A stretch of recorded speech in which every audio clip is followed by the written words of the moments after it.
Time to go live. Pop out the chat. Here we go. All righty. I think we're live. What do you guys think? Tom, Miguel, are you seeing us? Are you hearing us? How's the video? How's the audio? Apparently there's a commercial. Good times.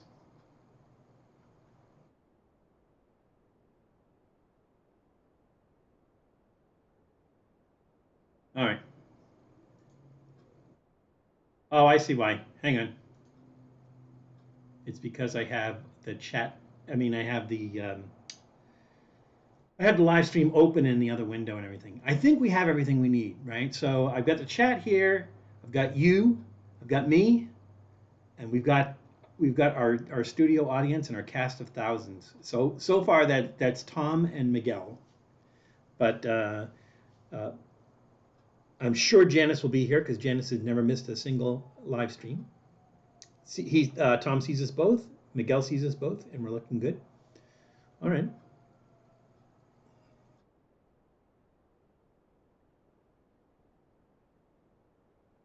So you got everything?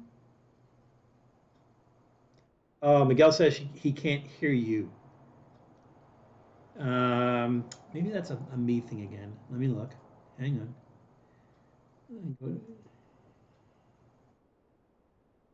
All right, this is the volume is up. That's good.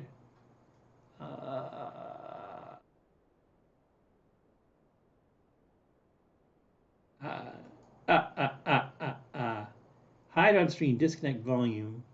Let me mess with the volume here. I can hear you. Oh, okay. Tom says he hears me. He can't hear you. So why can't we hear? Oh, okay. Never mind. Hang on. Let me look at the mixer. Trippy Food East. Properties. Oh, here we go. Microphone. No, that's not your microphone. Hang on. Device. Put in a default for you. Audio monitoring.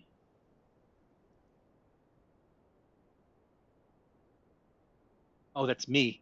Oh, shucks. All right, hang on.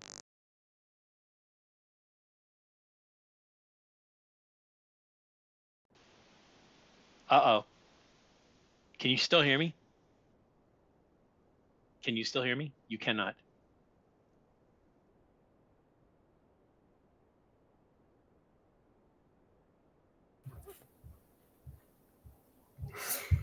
Okay, Jules, talk. Hi. Hello. Hello, darkness, my old friend. Now they can't hear me. This is awesome. There we go. All right. All right. Now there's an echo. Let's see. Echo. All right, now that's better, right? Can you still hear me? I can hear you. Yep. Okay. All right. So oh, Janice is in the room and Lois is in the room. So welcome, guys. Hey, okay, everybody. So can you hear me and can you hear Julie? Julie, talk. Hi, everybody. Hi, Janice. Hi, Lois. Miguel. Tom. Yay! Okay, they can hear me. All right. Whatever it was, we fixed it. Whatever it was, we fixed it. All right. We have no idea how we fixed it, but it's fixed. No. So it looks like it says 9 concurrent viewers. So it says that there's 9 viewers. So I'm looking in the chat and I just see like 3 people or 4 people in the chat. So but that's good. That's okay. That just means that the other ones are viewing. They're lurking and they're not saying anything. So they hear us, they see us. So we'll get started. So welcome everybody. Welcome and a happy post Thanksgiving Trippy Food live stream. This one has been in the works for months now. we've been waiting for there to be a decent amount of questions, and there has been a decent amount of questions, and there are a decent amount of questions. So we've got those all written down. We are joined by a cast of thousands. We are joined by Julie from Trippy Food East and Doodle, the Prince of Dogness. Doodle. It's Doodle, It's everybody. Doodle. Doodle, you want to say hi? Doodie. Yeah, you got You wanna my say hi, little Doodle? stepbrother They're over over there. there. They're over there. He's having a little. He's licking his lips. He wants you to know that he's ready for a snack. Yeah, I know. All right, fine.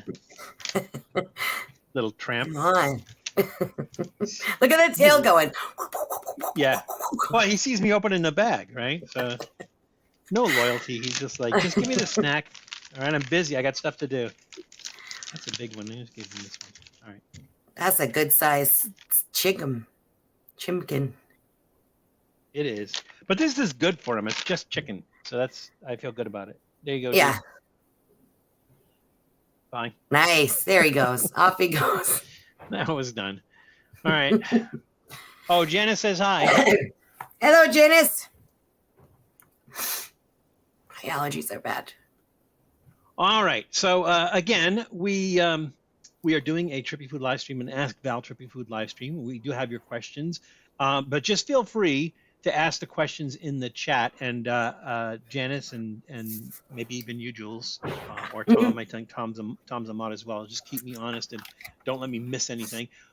Also, your questions were all directed to me, but Julie being on the live stream, also feel free to ask Julie some questions. Now, I'll just in case you're not familiar with the relationship that Julie and I have, we'll just put this out here ahead of time so it doesn't end up as one of the questions like, how long have you and Julie been together? Well, we've been together since she came out of the womb because she's my daughter. So yeah, that's just so people know. I have enough to talk to my therapist about. I don't need any more. Thank you. Well, I'm trying to remember who it was, but one of the people were saying like, "Oh, beautiful Julie, you have a beautiful wife," and I'm like, "Wife? Maybe we should like that happened at a restaurant. Maybe that happened at a restaurant. I almost threw up. So we went up to New Hampshire in search of Mount Washington, which we assume doesn't exist. Can't find it. I know. There's a couple of haunted hotels up there, so the mountain itself is haunted. The mountain itself is haunted. It shows up when it feels like it. So we went up in search of Mount Washington, and we were driving, and it turns out we were about a half an hour away from the Canadian border. That's without passports. So yeah, exactly. We don't even know if there's a crossing there, but exactly. we passed the mountain somehow. And ended up in northern New Hampshire, almost in Canada, and we decided that we needed to get something to eat. So there was a 99 restaurant. For those who aren't familiar with 99 restaurant, it's in New England. I don't know if I guess it would be New England. It's in New Hampshire. Or maybe just that's right. Yeah. So it's a New England thing. It's a restaurant chain in New England. They've been around for quite a few years because I remember being younger going there. My teens going to the 99 restaurant.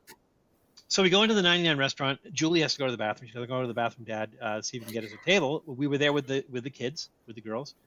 And I said, can we get a table for 4? And they said, do you want to wait till your wife gets back from the bathroom? And I'm like, ew! Thank God the girls weren't old enough to remember that trauma. So yeah, so I explained to them, no, she's not my wife, she's my daughter. Yeah, we'll wait till she comes back. Yeah, exactly. Hi, Icy and hi, Yusha Scoops. Oh, Yusha Scoops is Sean from Germany. Sean. Yeah, Sean from Germany. Well, hello. Sean from Germany. We did a video actually with Sean. We did the Hot Chip Challenge. So the Hot Chip Challenge was it was the European or the EU version of the One Chip Challenge, and Sean was gracious enough to send us some so that we could do them with him. And so it was me and Katie from Beyond Seattle Eats and Sean. We did the Hot Chip Challenge.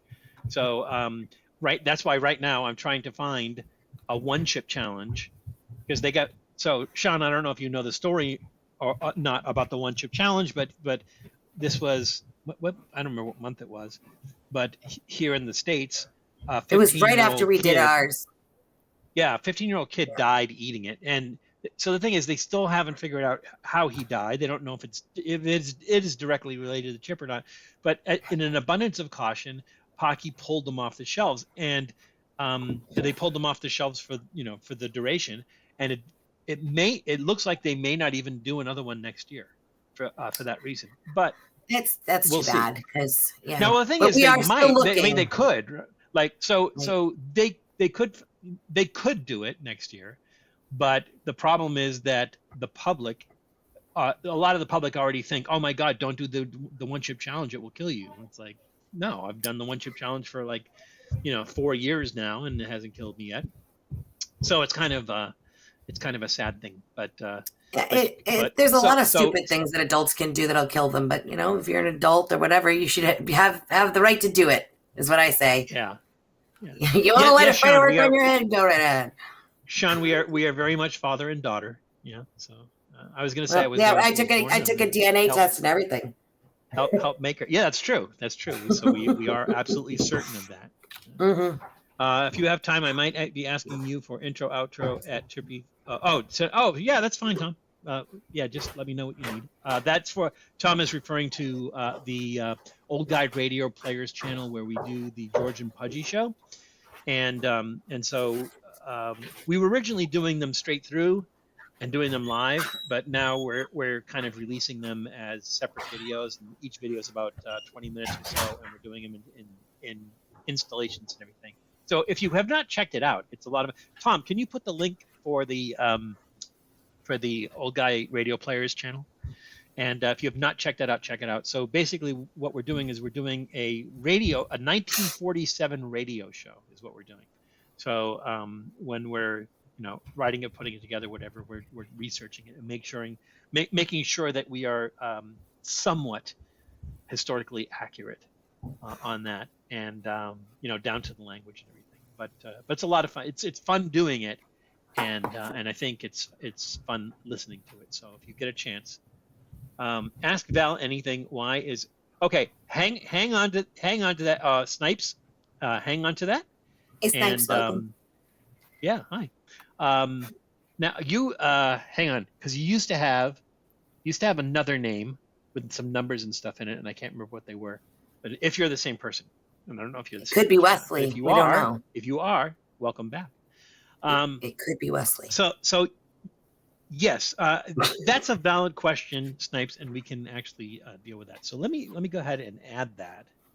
I'm actually going to add that. So any questions that you have, like I said, I have the list of the questions that you guys put in the. I can't copy this. Well, let me copy it. Are you trying your best? I always try my best. I'm using my words. Dude, you look great. Long enough to be bro and sis. That's kind of like an insult to Julie. Well, you had me young. You did have me pretty young, so I'll take it. Yeah, that's true. We're only 20 years apart, so. Actually, it was 19 and 360 something days. Oh, that's right. That's right. Yeah. Yeah. 19 we almost share a birthday. Days. Just a couple of years apart. Yeah, and so Julie, I was 20 when, or pretty close to 20 when Julie was born, and so I started early, and then I take care of myself and I stay out of the sun, and yeah, so maybe I just. I don't know about the taking care of yourself thing. You did 2 back-to-back one chip challenges, remember? And you did the balls of fire Area challenge. 51 Snipes. Thank you. There we go. Okay, great. Well, welcome back. It's good to see you again. We have not seen you for a while.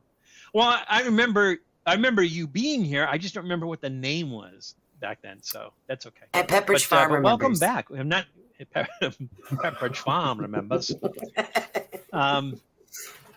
Okay. And Snipe says, "Love those Pocky Chips behind you, Jules." Maybe we should start with those. So again, this is a Trippy Food. This is a Trippy Food Ask Val live stream. And again, I'm going to extend that to Ask Jules ask Julie as well. If you have questions for Julie, just go ahead and ask them as well.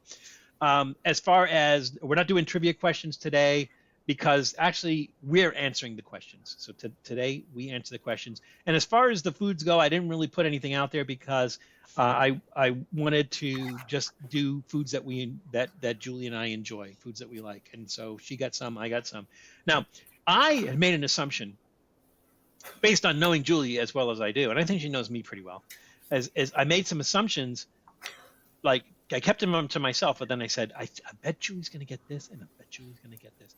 So two of the things, or one of the things that I said, I bet Julie's going to get are, in fact, those Pocky Chips. Because we both love those. I think we reviewed them together. It was when we did the Pringles hot ones, right? We did did those at the same time. We did the Pringles hot ones.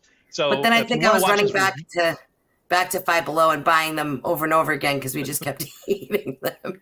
I have been so Julie has the large bag. I have the single serving bag from 7-Eleven. It's a good place to get those if you want them. But the thing is, I have been known to treat the bag like Julie has as a single serving bag. And the thing is like they're the hottest chips that I know of, the hottest commercially available. Like, you know, unless you start going into the one chip challenge and stuff like that, they're the hottest chips that I know of. But the thing is, you eat them, right? And you might get to about 3 and you go like, I got to take a break, man. I got to take a break. That's hot. I got to take a break. And you take a break, and then like about a minute and a half later, you're like, nah, I need your hand's already reaching in. Yeah. You have no control over it. They're crazy addictive. They really are. The thing is the tortilla chip itself has really good flavor, real good tortilla flavor. You actually get pepper taste as well as heat on there, and it's just like it's the perfect hot tortilla chip.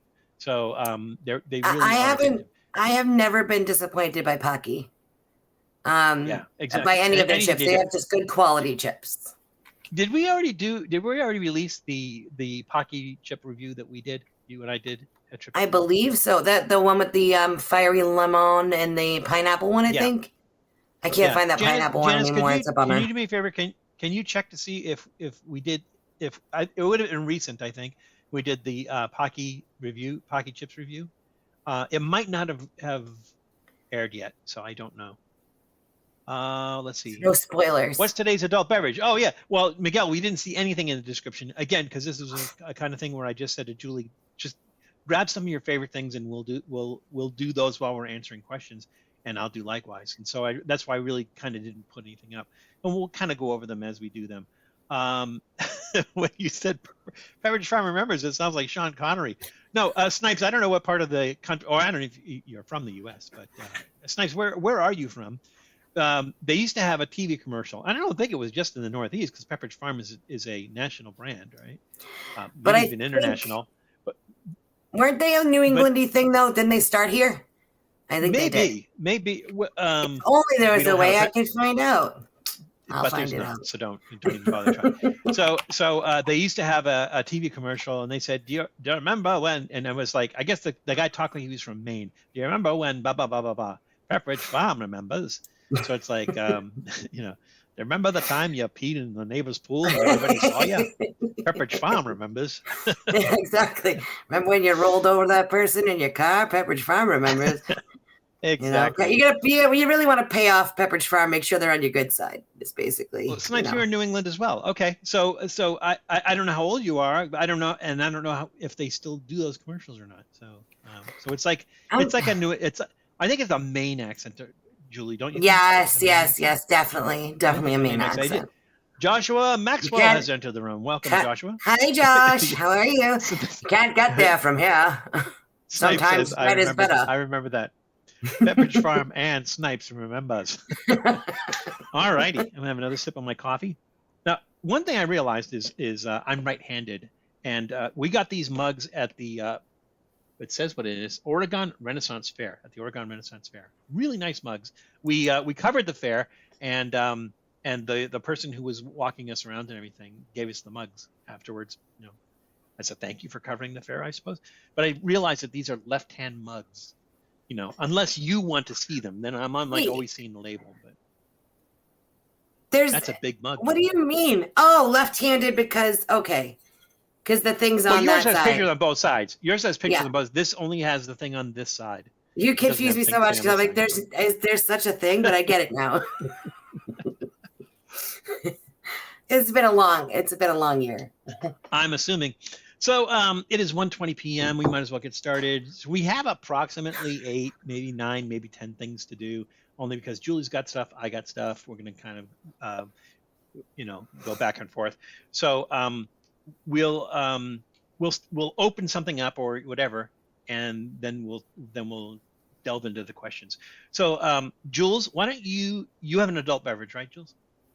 I don't. I have 2 just regular ones. Oh, okay. But since we were talking about coffee, I'll start with the first one. It's one of my favorite coffees in the area is New England Coffee, which is made in Malden, Massachusetts. And they have a variety of flavors, a variety of brew types. They're just really, really good. And in fact, if you live in the area and you go outside, you could smell the coffees, the beans being roasted. I always thought it was burnt toast. Turns out it's coffee beans. But they've been around forever. Their holiday flavors just came out, and this is my favorite flavor. I stock up. Yep. This one in peppermint bark, and I stock up and buy like dozens when they come out because it's just such a good flavor. It's got the spicy. Creamy? Yeah, it is, and it's got like that spice to it. This isn't the open one. This one's closed. So I brewed Janice, don't worry about it. Hang on one second, Jules. Janice, don't worry about it. I think it might not have aired yet. Let me look. And so I drink mine black and strong, just like my soul. And it's just so good. It's got like that. So I like the flavor of eggnog, but not the egg and the nog part of it, if that makes sense. Like I was excited when Polar made eggnog flavored seltzer. I drank that like crazy, but now it's just coffee. So Janice, you can't find it because it hasn't aired yet. So it's scheduled to air on January 11th. So it's so spoiler alert. Pocky Chips. Spoiler alert. Julie and I review other Pocky Chips besides these. All right. So Jules, you got your coffee. You're sipping on your coffee. So I'm going to open my adult beverage so I can sip on this. So it was really difficult for me to isolate things down to favorites because it seems like I have more than one favorite, right? Like I have more than one favorite beer. So I really, really like that Schlenkerla smoked German beer. Really, really nice. So, and it wasn't always one of my favorites because I didn't really know about it. But when I first tried it, I was just like, I got to have this. This is so good. And I think I've used it. I used it in a review. We made a float with it, an ice cream beer float with it. And then I want to say we've actually had it on the show. I don't think I've did a review of it. I think we had it on live stream before and everything. So that's one of my favorite beers. But this is another one of my favorite beers, and I picked this one for today because I've not had this in a long time. So this is from Deschutes Brewery. Deschutes Brewery is out of Bend, Oregon. So when I lived up in the Portland area, they had a Deschutes brew pub, I guess is what you would call that, in Portland, where you could go and you could get the beer on tap and food and everything. So it was kind of a cool place to go. But this is their Black Butte Porter, and it's just like it's always been one of my favorite beers. As a matter of fact, this is because this is one of my favorite beers, and because it's a porter and everything. I didn't even put this in the refrigerator. I just let it stand at room temperature and everything. The perfect temperature, they say, to drink beer is when it's at 45 degrees, but room temperature is pretty good too. So the only reason you really want to drink something like ice cold is to kill the taste. And that's the reason. Like if you ever buy wine or something and you look at the bottle and it says best served chilled, then you know it's going to be bad, right? It's just a bad one. So this is good. Jules, I read that label completely wrong. Yeah, most people do, especially if you don't see that E at the end. I was like, what the heck is he drinking? So this is a 5.5 ABV, which is about average, maybe a little bit higher than average. I think 5 is pretty much the standard. This is from Deschutes Brewery, which was founded by Gary Fish in 1988. So it was originally founded as a brew pub in 1988. So I got, let's see, where's Richard Simmons? Here he is. I want to save the cat. And again, I have not had one of these since I left Oregon. Not that you can't get them here, because obviously I did, but I used to drink them more frequently when I was in Oregon. So this is one of my favorite beers. These are a few of my favorite beers. All right, here we go. I got an awful sour last night. It was like super sweet. It was disgusting. I think it was called No Baby Squeeze or something. It is John Debney has entered the room. Welcome, John. Good to see you. Hey, John. How are you? We're just kind of getting started here. So, John, if you've just walked in, we're doing an Ask Val live stream. So basically, people have sent in questions over the past few months. We've been tallying them, and we're going to answer the questions. You can also ask questions here if you'd like. So feel free to throw a question in the chat. And you can also ask Julie questions as well. And then as far as what we're trying today, we are, Julie and I just decided we're just going to grab some of our favorite foods and favorite snacks and everything and just do those while we do the questions. That was probably a good pour, but because of the nucleation, I remember, Janice, I remembered because of the nucleation, it just, it does that. So really nice smell. Nucleation makes it sound like you shouldn't drink it. Drink it in front of a microwave and see what happens. Oh, that's good. That's going to get a big thumbs up. Julie and I were talking about that afterwards because she has her. I was like, do you have your thumb? Do you have your golden thumb? I go, yeah, but honestly, everything we're trying is a thumbs up because we know what this is. These are our favorite things to I don't know, though. Eat, I'm giving my coffee a thumbs in the middle. I don't think I brewed it very well. Yeah, it was the same. But you can't base that on the person that made it. So I know, exactly. No, John, this is not a Guinness. This is a Deschutes Brewery Black Butte Porter. So this is my favorite beer. It's made from the Deschutes Brewery in Bend, Oregon. And I used to drink it all the time when I lived up in Oregon. And I did find this at Total Wine and More. So if you like porters, you're going to love this. So I would recommend that you try Total Wine and More because that's where I got this one. So I have a first question for you. Yeah, Miguel, you want me to read it to you? Yeah. Have you ever had a Connecticut steamed cheeseburger? Is it good? The steam part doesn't sound good to me. Isn't that the place that we went? Isn't there a video? I'm trying to remember. Did you go to the steam? No. We went to Lewis's. The original burger place. Yes, that's right. That's the one that does it. The one that cooks the burgers in the gas grill. But that's also in Connecticut. I did go, Miguel, and Janice. This you'll be able to find. Janice, can you? I think it's called Ted's Steamed. I don't remember the name. Ted's Restaurant. It's called Ted's Restaurant. It's in Meriden, Connecticut. Janice, can you find the link for that and put that up? So, Miguel, to answer your question, yes, I have had the steamed cheeseburger. It doesn't sound good, but it actually tastes really good. The thing about when you steam burgers like that is they get a little bit squeaky.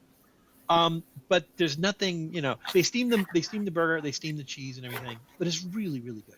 So, Janice hey, Belinda's in the room. Welcome, Belinda. Good to see you. Hello, Belinda. Isn't there an episode of The Simpsons where he talks about steamed hams? Yes, and I don't know if that's because of that, of the steamed burger episode. So to answer your question, Miguel, yes, we have had I have had a steamed cheeseburger at Ted's Restaurant in Meriden, Connecticut. And we have a video for it, so we'll see if we can find that and send it out there. So, okay, we'll do another question. We'll just throw another question out there. So let's see, where are my questions? Here we go. All right, Julie, you can answer this question as well too.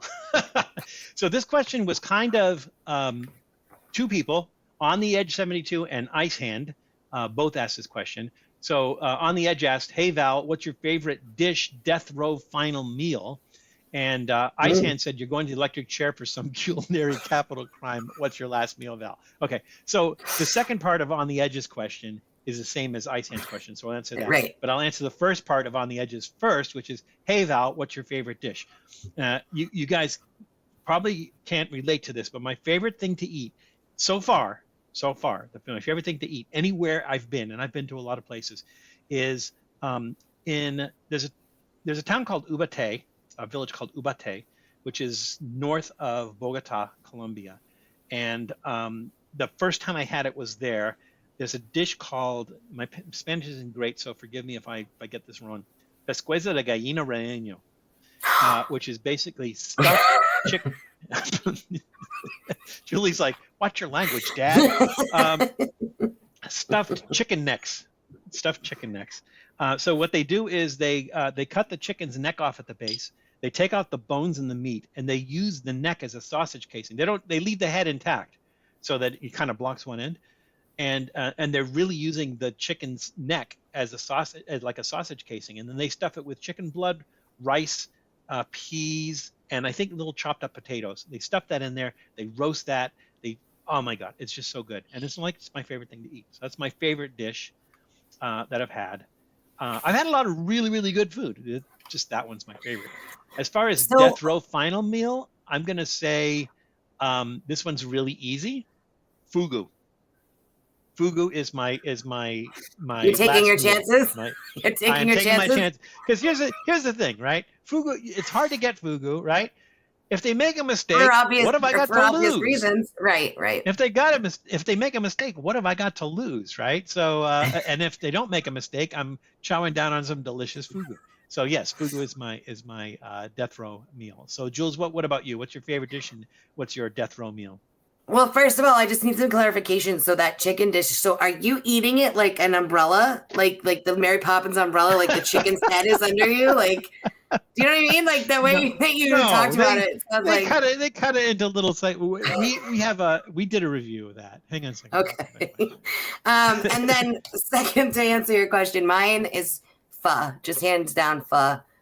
Even like mediocre pho has been amazing pho. So that would be my death row meal. Where's your favorite place that you've had pho?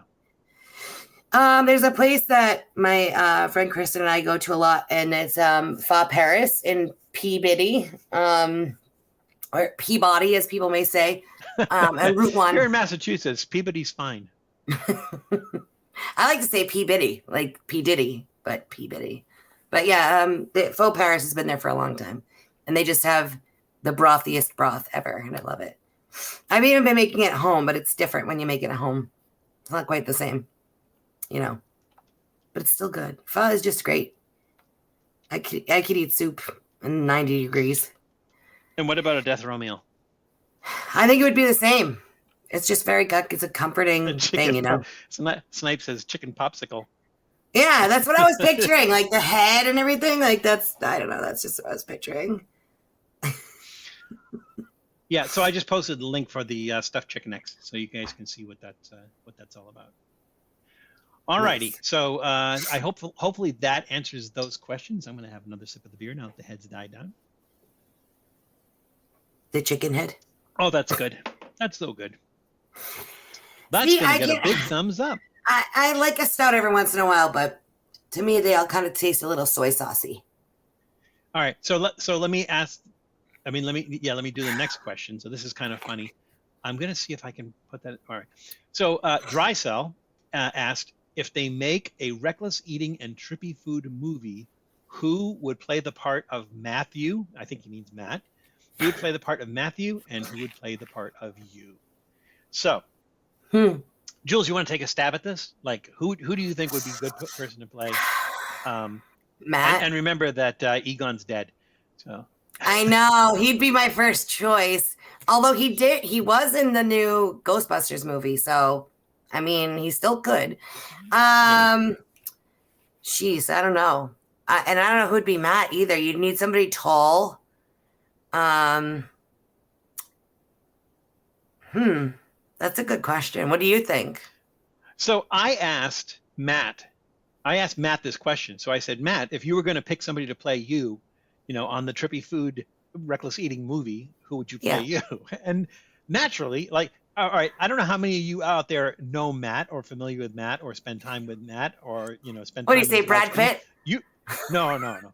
You would know immediately who he would want to play him. He looks nothing like him, sounds nothing like him, a short guy, not a tall guy, but he wants him to play him.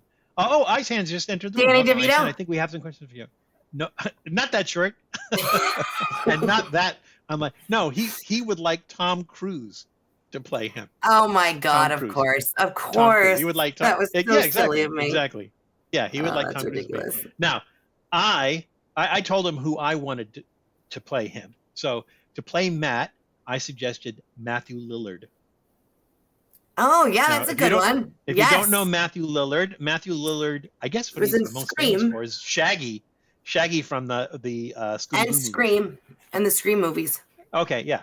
So yeah, I suggested Matthew Lillard to play Matt. I think he would be a really good Matt. And then to play me, Michael Imperioli. And I don't know if you guys know Michael Imperioli, but he has been on Goodfellas. He was on The Sopranos. I don't know what character he Oh, played. I know who you're talking about now. Yes, Yeah, I have. Let's see if I can bring a picture in. I got Let me it. try to. Yeah, but can you put it in the window?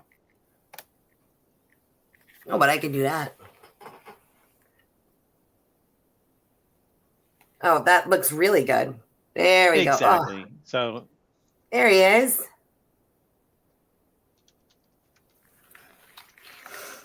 Yeah, that'd be a good one. let me see if I can do this. Hang on a second. He's dressed like you in this one. See, he's dressed like you. Well, actually, I And just. total Ice Hand. I don't know if I said hi to you, but Bear with me 1 second. no, absolutely not. No, there's a bear with me. Absolutely not. Hackers. That's right. He was in Hackers. Snipes. I forgot he was in Hackers. All right, Yeah, let's see. Here we go. I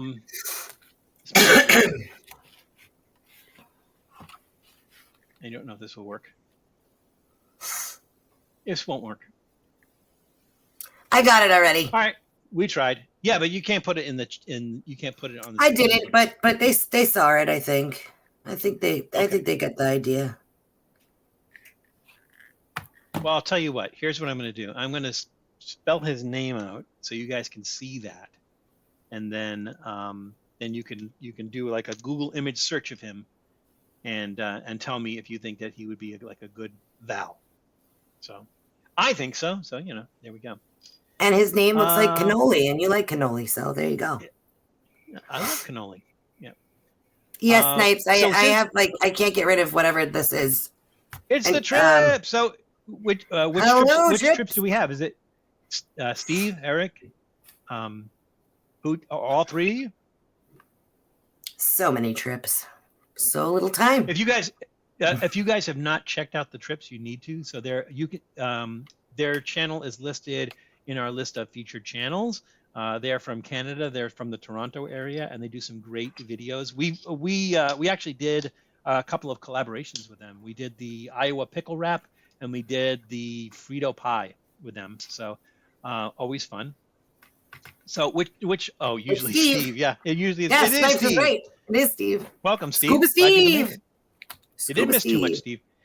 We'll ask one more question, and then we'll start to dig into the snacks. So since Ice Hand just came in, we'll ask his question. So Ice Hand asked, what was the straw that broke the camel's back, as it were, that made you decide to get out of your band and do something else with your life or career? So the simple answer is work. So really, it's not like I decided to leave. I was tired of the band. I was fed up with the band. I loved being in the band. I would still be in it if I could. I actually loved being in the band, but I also had to put food on the table, and being in the band was not doing it. It was not really putting putting food on the table. So I got a job offer to work for a company I was living in the Boston area at the time, in Bedford, Massachusetts.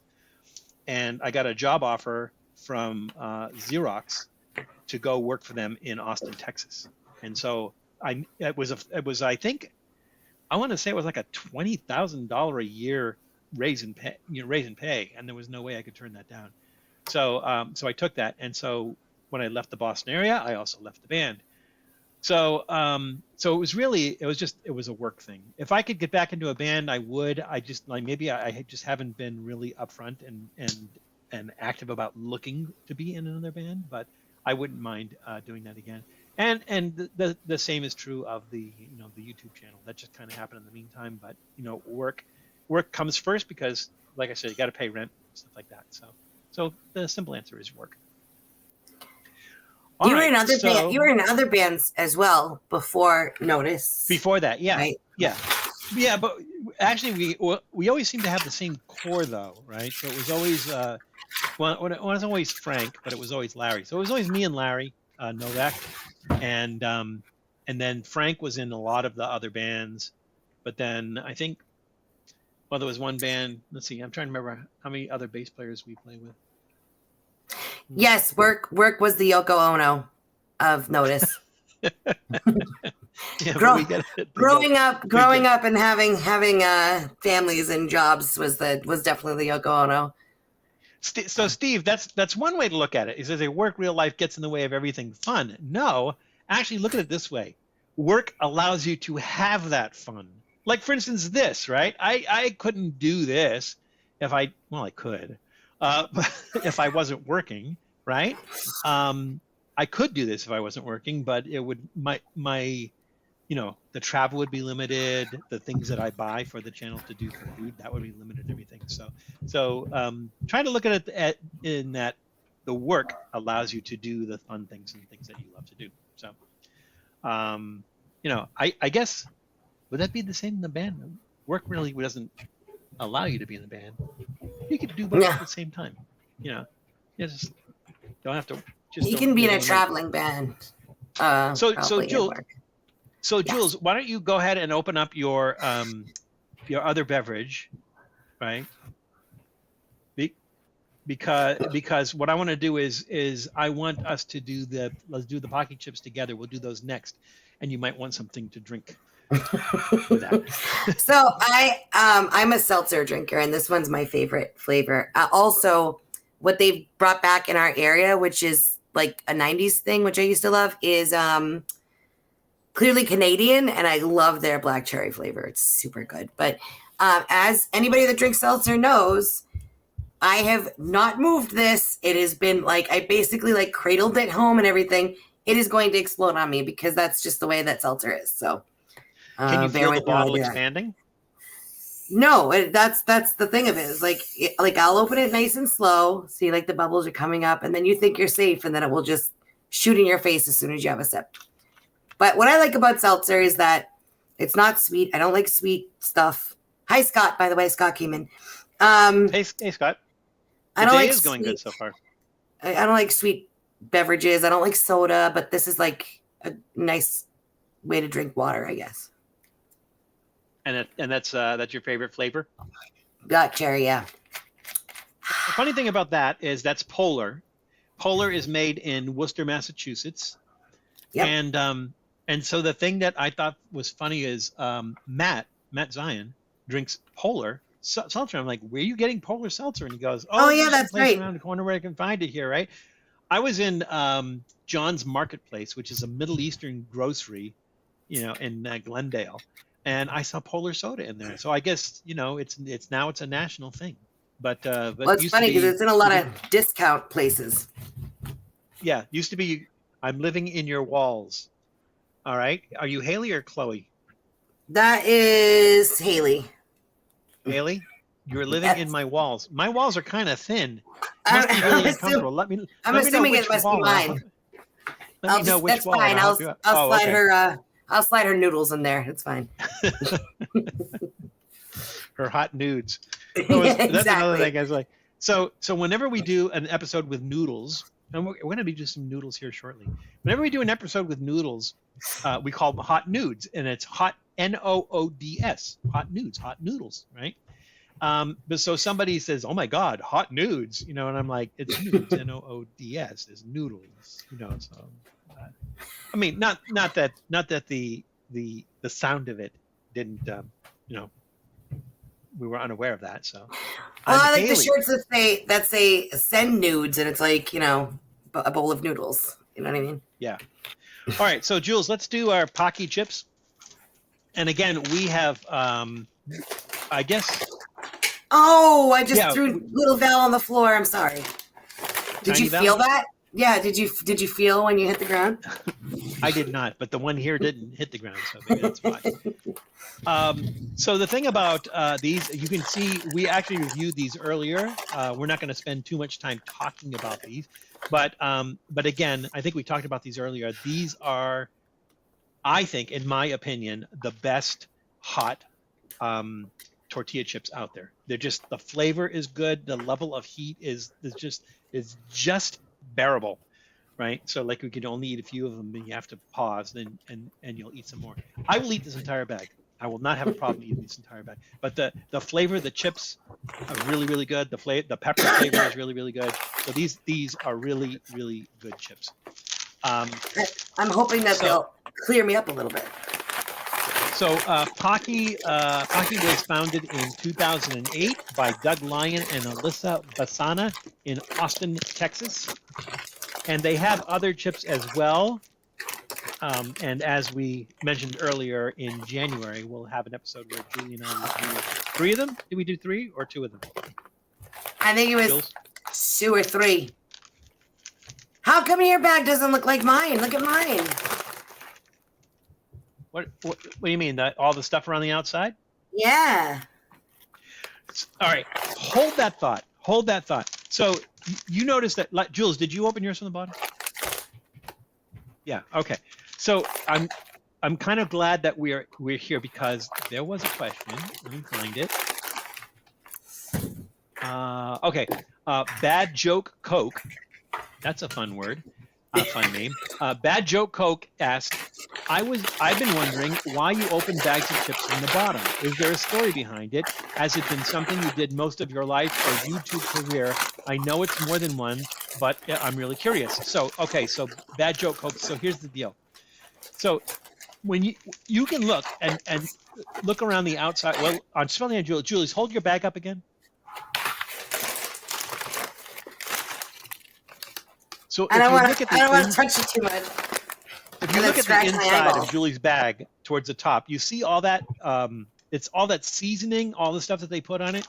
Well, that all settles at the bottom, right? So that's all the chips on the bottom of the bag. Now, somebody says, well, why don't you just shake the bag of chips up? Because I don't want a bag of broken chips. That's why I don't shake the bag of chips.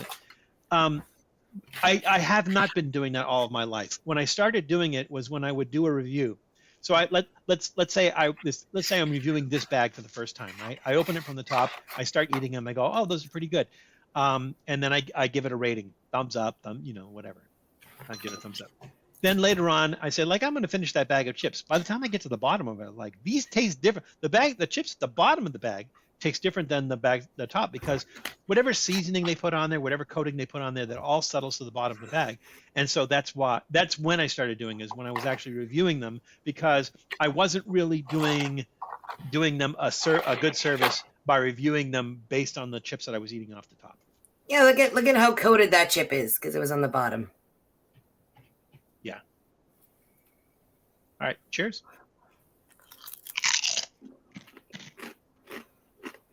Oh, they're so good. Mm-hmm. Well, it's funny, these taste a little stale, which is not usually the case. No, mine are crispy.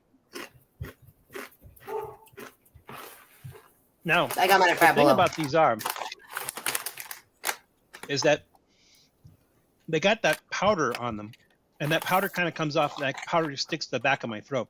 So these kind of go to my throat. There's the heat kicking in. So right now, my tongue is burning a little bit.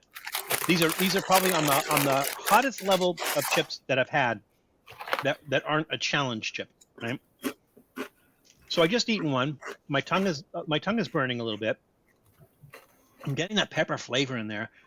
It's a crispy, delicious chip. Now, most people would say, oh, that was good, and here I go sticking another one in my mouth.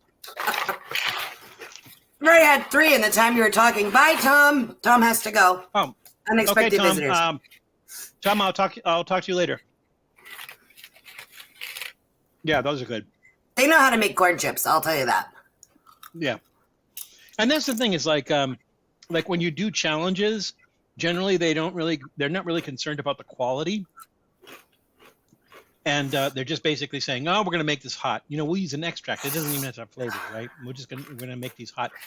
That Pocky chips are. I mean, they obviously are good quality chips, and the focus is on the flavor, so they're really really good. So good. All right. Does anybody have any questions for us? Was there one? Oh, so Miguel. Let me try that in English. Miguel Rangel says, "What's your thoughts on California's law about stealing?" I could be wrong here. I could be off base here, but I'm pretty sure every state in the United States has laws about stealing, has laws against stealing. So is there a specific one you're talking about? Because, I mean, I would say like stealing's wrong. You shouldn't do it. That's my thoughts about any law about stealing. But maybe there is something different, or maybe it's about stealing something specific, like music or something. I don't know. Miguel, can you be a little bit more specific? There's the hiccups. You'll be all right, folks. Those pack a punch. They do pack a punch. So the other thing is I'm not like pepperhead level, like where I'm just like eating fresh pods of hot peppers, but I do like hot peppers. And I do like things made with hot pepper. But for some bizarre reason, pepperoncini always gives me the hiccups. And they're not even that hot. Pepperoncini, they're not even that hot. It's the vinegar. I think it's the vinegar for you with that. Hello, Mean Metal Mike. Triple M. Shoplifting in California? I still don't. I mean, I guess there's also a law against shoplifting in California. So, yeah, I mean, you shouldn't shoplift, and if you shoplift, you should get arrested for shoplifting. I might be missing something. Hey, Mean Metal Mike has joined. So, Mike, I was talking to you briefly last night on the Reckless Eating live stream, which is still going because he's doing a 24-hour live stream. Oh my God! And one of the things I mentioned to you, and I don't know if you saw it, is starting. I think we're going to start Friday. Starting this coming Friday, we're doing a series of episodes on Griffith Park in Los Angeles. I was going to do it as a single episode, but it's over an hour of material, so I broke it up into 5 separate segments. But one of the segments are there are 3 railroads in Griffith Park, and we cover those in one of the videos. So be sure to check that out. I know you're a train aficionado, and you'll probably enjoy that. Let's see. Mean Metal Mike has a question. Val, do you remember the first time you took an airline flight or Amtrak as an adult? The first time I took an airline flight was actually as a child. I would think maybe I was about 8 or so. And my father took us, I want to say, I remember we made 2 trips with my father. One was when he was around. One was to New York City, went to New York City. And the other one was to Pennsylvania to visit my uncle. My grandfather, my mom's father and mother. So those were the first time I remember. I don't remember specific things about them, but I remember that's the first time we took an airline flight. And back then, Eastern Airlines was still around. And Eastern Airlines used to have shuttles that would, like, to New York City, would fly like every hour. So if you missed your flight, you could get another shuttle in an hour later. So those are the first time I remember.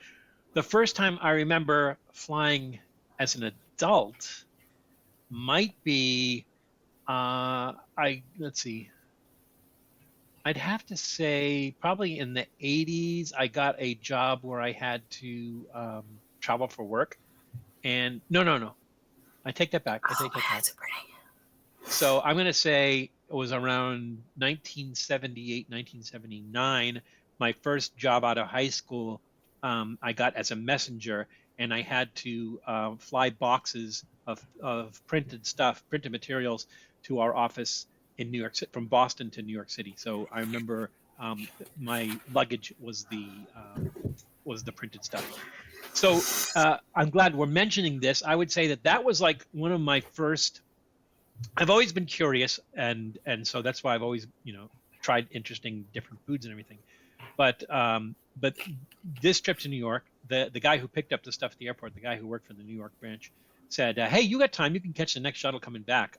I'll take you out. We'll get some pizza. We'll get you the best pizza you've ever had in your life."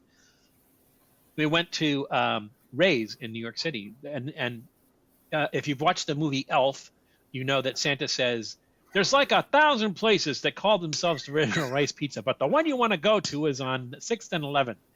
And that's the one we went to. The one on 6th and 11th. Not because of the movie, because this was, decades before the movie came out. But that was like the big thing. And Claudia, Mrs. Trippy Food, and I took a trip to New York, probably, I want to say, maybe 15 years ago or so.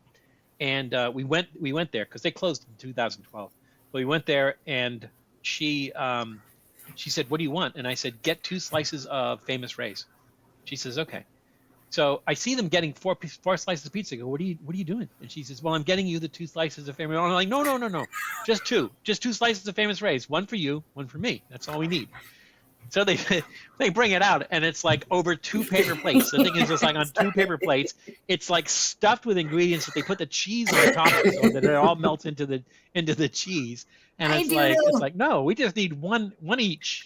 That's all we need. Don't get yourself anything else. So hi, Greg. So yeah. Welcome, Greg. Oh, welcome, Greg. How are things on the other side of the world? Greg from the future. He's in the future, and the Doodle over there. Val, Julie, do you remember the first time that you took a flight? My first flight, I think, was it's the Disney. I think when I was 6, Orlando, Florida. Were you? Because I'm trying to remember. Because I was about 11 when you moved to Texas. Moved to Texas, yeah. Because those were a lot of unaccompanied flights. So. How's Doodle doing? Scott is asking how you're doing. What do you think? What do you want to tell him? You're being a good boy. He's just being a good boy. Look at him with a smile. Okay? Yeah, he's doing good. Oh, there's a good daddy boy. Val, I asked you this already in Reckless, but I will ask Julie. What was the first adult non-Disney movie in the movie theater you saw as a kid? Non-Disney movie? As a kid? In the theater? I just keep repeating everything he asked. I remember going to the drive-in a lot as a kid, and just kind of seeing whatever was out. Not the 133 drive-in. No, I don't think so. But I'm trying to think of movies that I saw in the theater, probably like E.T. I'm trying to think of like 80s stuff. I do remember, in particular, I wanted to see It, the original movie It, when it was coming out on, I think it was a made-for-TV movie, if I'm not mistaken. Yeah. And I had asked my mother if I could watch it. And she said, "I think it'll be too scary for you." And I said, "Well, I really want to see it." And she said, "Well, if you could read the book and it doesn't scare you, then I'll let you watch the movie." Stephen King books are way scarier than the movies ever are. So I remember I read the book and I loved the book. And then I watched the TV show or movie or whatever. And I was like, it's lame. I mean, except for Tim Curry. It wasn't a great movie. Tim Curry. Tim Curry's the best. But no, it was awful. So I think it would have to be like a non-Disney movie I saw was probably like E.T. or something along those lines. Probably one of the first movies. At the theater? Yeah, I would have to think so. I was born in February of 1980. I had to think there for a second. So, early 80s stuff for me. Now Miguel is asking, do y'all could, now if he's from the South, that could just be one of us. Do y'all remember the first time y'all got drunk? All right, remember? Like, what do you mean by remember? No, you had to be told about it afterwards, right? Right.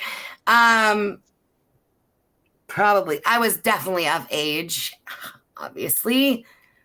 I'll tell you one story about me being about of legal age? 20. Yeah. I don't think so. This is a family channel. So I think I saw, what was it? So it was when was I, like 22, Dad? Maybe 20, 21, 22 years old. I called my father on New Year's. That was funny. That was we were at Faneuil Hall. That wasn't the first time you got drunk, though. No, but it's a funny story, anyways.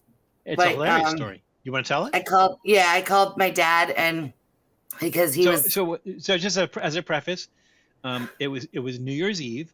I had moved to California, so I think it was my first year here in California. It was 2003. Would have been 2003. It was the first year that I moved out here to Southern California, and traditionally, no matter where I was, Julia and I would call each other on New Year's Eve to wish each other New Year's Eve. So, Jules, pick it up from here. We went to first night in Boston at Faneuil Hall, and I remember calling my dad like probably 5 minutes before midnight here because it's a 3-hour difference, and I guess I didn't remember calling him 3 hours later when it was midnight for him because I left a voicemail saying, "Hey, Dad, Happy New Year. I love you. I just want to say Happy New Year." And then no, actually, what happened is you called me at midnight. Yeah. Then you called me 15 minutes later, and then you called me an hour later. Okay. So you called me 3 times. Yeah. So I mean, there you go. Hey, Dad, just want to wish you a Happy New Year. Like, okay. And then the next day, or like later on the next day, she called and she goes, "Dad, I am so sorry I didn't call you on New Year's." I'm like, don't worry, Jules. I woke up and I'm like, did I get in a fight? And they're like, yeah, with the T stairs, and you didn't win. No. So. Yeah. Was this the same night that you dropped your sausage in the alley? I know that sounds like a euphemism, but it's not. This is literally 3 sausages. 3 sausages? So I dropped the first one, then I dropped the second one, and then my cousin, I dropped the third. And she said, "You're gonna pick that up and you're gonna eat it." And I am taking out a lot of words that she said in between there. But I was like, but it was on the ground. She's like, "You're doing it." So I did it. She could be scary. So now keep in mind that Julie dropped the sausage in an alley in Boston, in downtown Boston. Yeah, with 300 years of dirt. Dirt was the least of my problems. What else? God knows what else. But it was the 300-second rule. Yes, basically. For less than 300 seconds. The broken glass and stuff helps it go down, so it was nice. All right, so this is kind of like questions that don't get asked that we're doing in snack form. So one of the things that I suggested to Julie is like, if there's like a candy that you like, let's grab that. So Jules, grab yours. Oh, which one? All right, I'll do this one because this is pretty much a candy. Yeah. Ah, yes. So I'm not even familiar with that. So, but do you remember when we were at H Mart and it kept following us around? Yes, that little disc. A sesame disc that was so no matter what aisle we went up, it would show up, and it wasn't like they had those sesame discs or whatever it was in different places. It's like it would, the individual one would show up in different aisles when we go around the corner. We were being followed by I think I bought it and ate it, to be honest with you. But I love sesame. I love sesame flavored things, and so these sesame snacks are awesome. So usually it's just literal sesame seeds and honey. And that's it. And so it's a really nice crunchy snack. It's gonna be like I'm eating rocks. And for me, and this one I don't see very often. I know that in some grocery stores and sometimes I will see this, but you don't see it a lot. And this is a chunky bar. I think it's like segmented into 4 different pieces. But chunky was originally introduced in the 1930s by Philip Shovershane in New York City. And it was made with milk chocolate, raisins, cashews, and Brazil nuts, and distributed by Wrigley Gum. Nestle acquired the brand in 1984, but then changed the ingredients to milk chocolate, raisins, and peanuts. And then in 2018, Ferrero purchased Nestle's U.S. candy line, and so now these are made and distributed by Ferrero. Now, when we were kids, this candy bar, which doesn't look like a big candy bar, this candy bar would run you about 5 cents. 5 cents for this candy bar, and now it's like almost $2. That's insane, I tell you. Was that when you were riding Bronx stores to school, or was that when you were growing uphill both ways I'm in the not snow. that old, Julie. They were not brontosaurs. They were woolly mammoths. But it was still uphill both ways. Oh, yeah. On broken glass. Mm-hmm. And snow. 10 miles. And back then, 10 miles was 20 miles. But you couldn't get there from here. Oh, I love sesame. Sesame, so good. It's as good as I remember it. I like the crunch to it. Interesting that it had Brazil nuts. Well, it used to. Now it's just peanuts. But they're still pretty good. Raisins and peanuts. And chocolate. It's pretty good. I like that. That's going to get a thumbs up. Basically a Mm-hmm. salad. Now, I'll throw this in now, right? So, I expected Julie, because I know Julie pretty well. Sad about it. I expected Julie when I said, some of the things that you love to eat. I expected her to get some kind of licorice. So these, as far as licorice goes, these are my favorite licorice to eat. Not this particular brand. The brand is really irrelevant, but licorice all sorts. So licorice all sorts. This is the company is called Gustav's. Not that it makes a difference, but the company that makes these are from Gustav's. This is a product of the UK. It's made in the UK. So licorice all sorts. They're made with licorice, sugar, coconut, aniseed, jelly, fruit flavorings, and gelatin. They're first produced in Sheffield, England by George Bassett and Company. So one of the employees, Charlie Thompson, supposedly tripped over, I wonder if he's related to me, tripped over a tray of samples. He was showing off, and he was putting them back together again, but he was mixing them up, and the person who he's making them for said, no, leave them there. That looks good. I like that arrangement. And so that's why they started putting them together. So originally it was just like a happy accident of them putting all together. So as you can see, there's different kinds. This one here, this one here has like nonpareils on it. This one has a licorice center, and I think a coconut outside. These are kind of layered candies and stuff. So we talked about which ones were our favorites. Yeah, Jules and I have always had a love for licorice. One time, Jules, you want to tell the Museum of Science story? We went to the Museum of Smack your Science. nose on the counter. No, I was like, what was I, 6 or something when that? Because there was a Friendlies inside there. What the hell is that? What is that? That has never been in anything I've ever seen before. I have no idea what that is. No idea. What? Oh boy. That's bizarre. Okay. All right. Anywho, we went to the Museum of Science, and they had like sniffing little things. So you're looking at like scenes of the wilderness, and there was a beaver, there was ducks, there was deer, then there was randomly anise. Musk deer. Yeah, and then there was randomly anise, and so we call it deer butt. Like, you want to go get some deer? You want to go get some deer butt? Because we were sniffing that, and then we smelled the anise, and we were like, "Ooh, black licorice!" So we got a bunch going home. I love the Australian black licorice too. It's kind of salty. That's really good. And then I heard if you eat chewy. Yeah, it's a little bit salty, but it's not. It's like sodium chloride salty, not like the Scandinavian salted licorice. So Scandinavian like. If you like licorice, you should try. If you've never tried Scandinavian salted licorice, you should try it. I think it's ammonium chloride, if I'm not mistaken, is the salt they use. And legally, you can only put up to 7% of this salt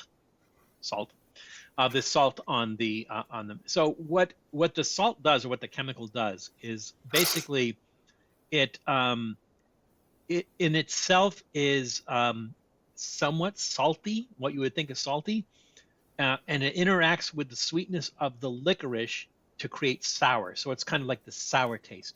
So you got the salty, the sour, the sweet, all kind of happening at the same time, which is what the salt does to it. But it can be a bit off-putting if you're not ready for it when you first try it. Is that what makes it? I would say. Is that what makes it lethal? Is the sodium amounts?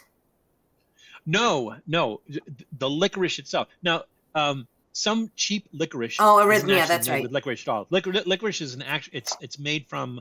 I think it's a root. I think it's a root of a plant, It's made from the root of a plant, and it just looks like a stick. In its natural form, just looks like a stick.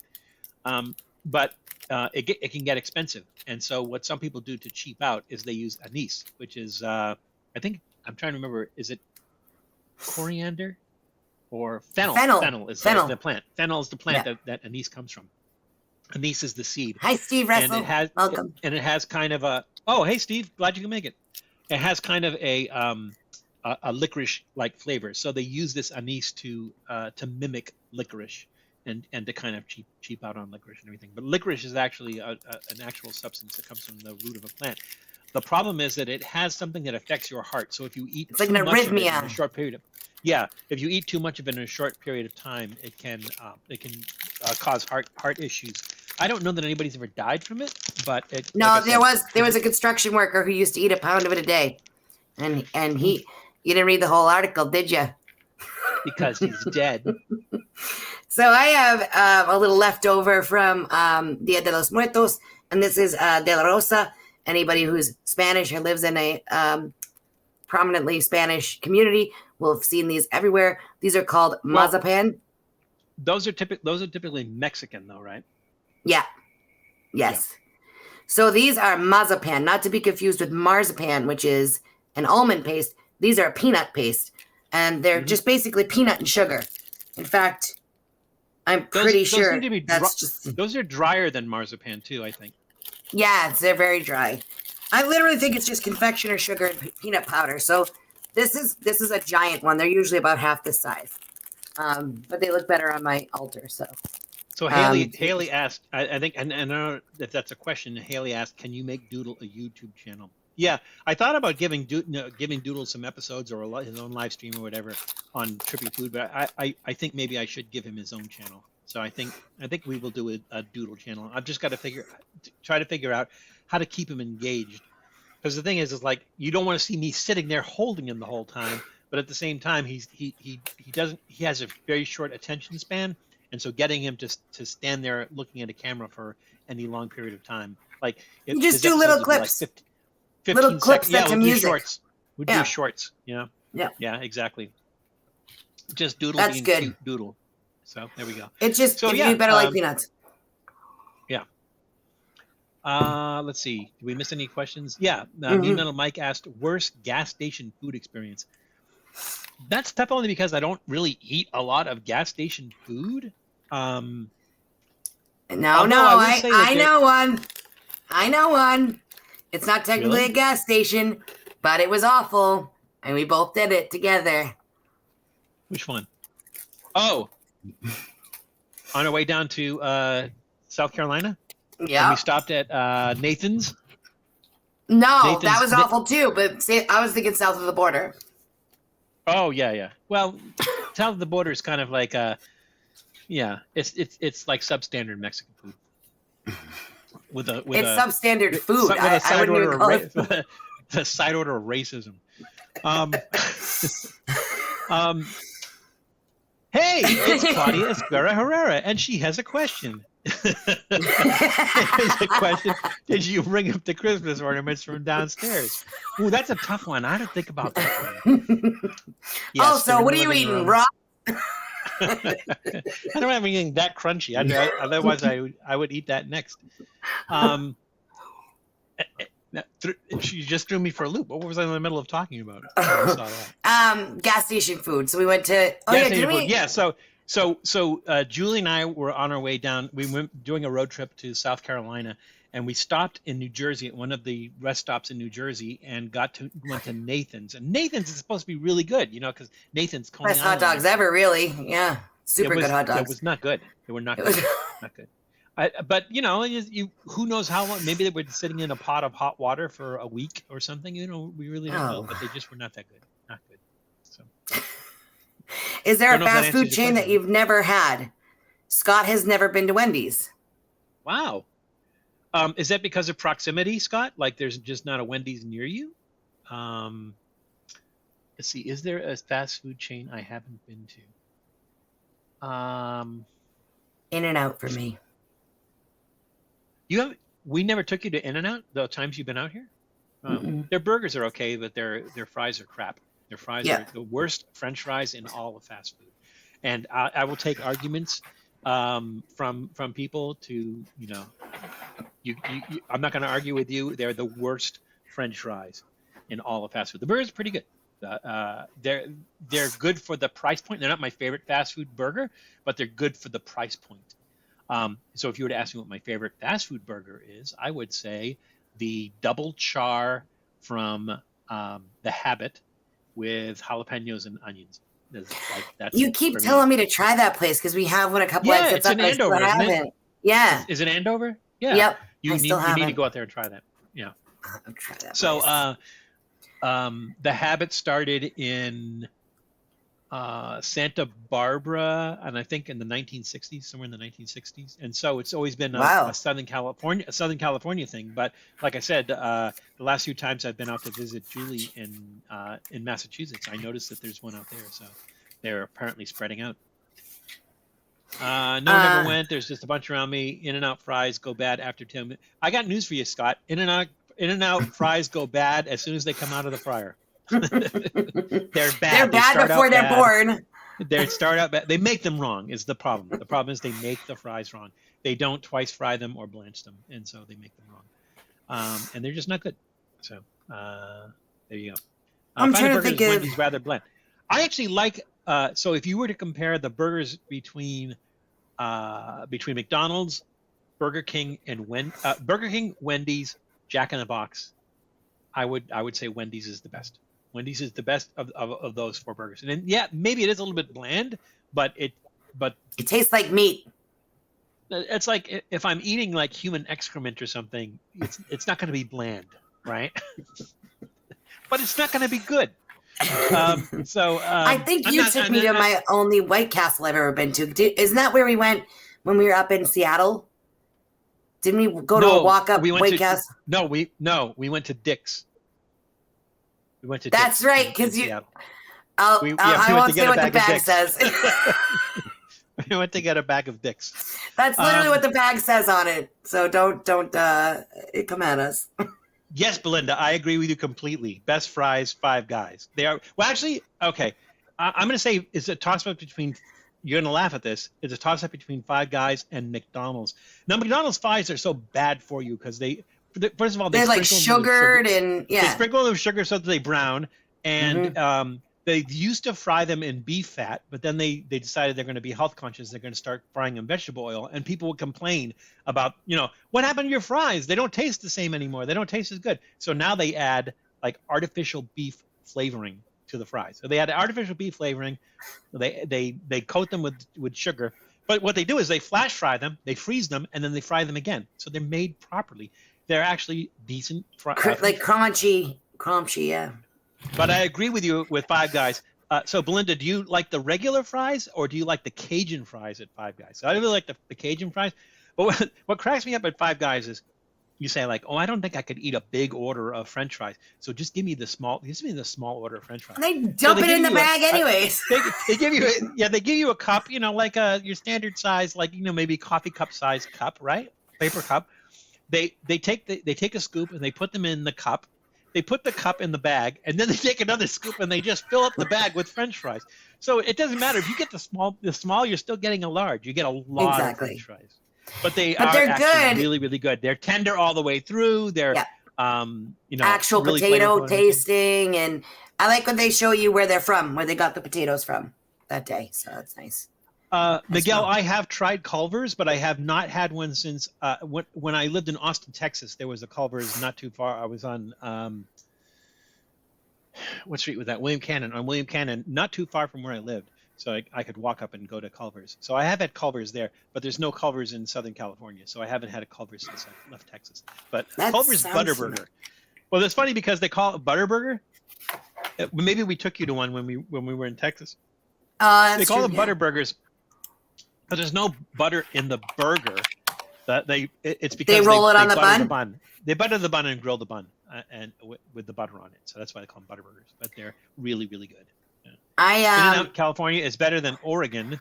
It's different up here. Well, yeah, because the thing is, it's like it took years. I don't think there was an In-N-Out in Oregon while I was living up there, and I moved away from Oregon in 2019.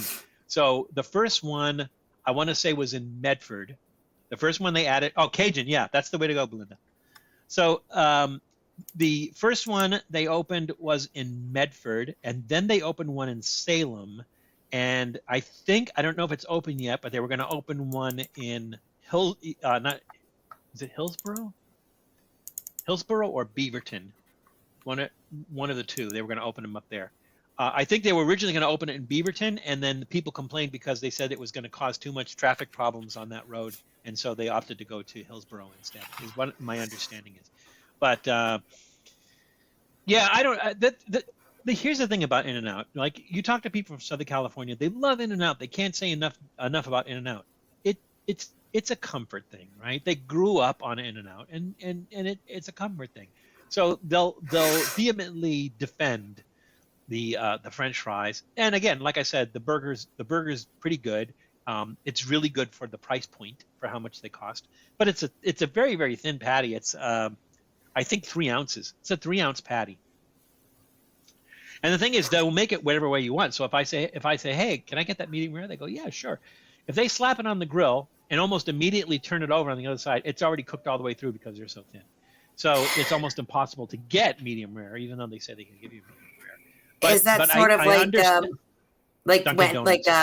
no, well, oh God, they're awful.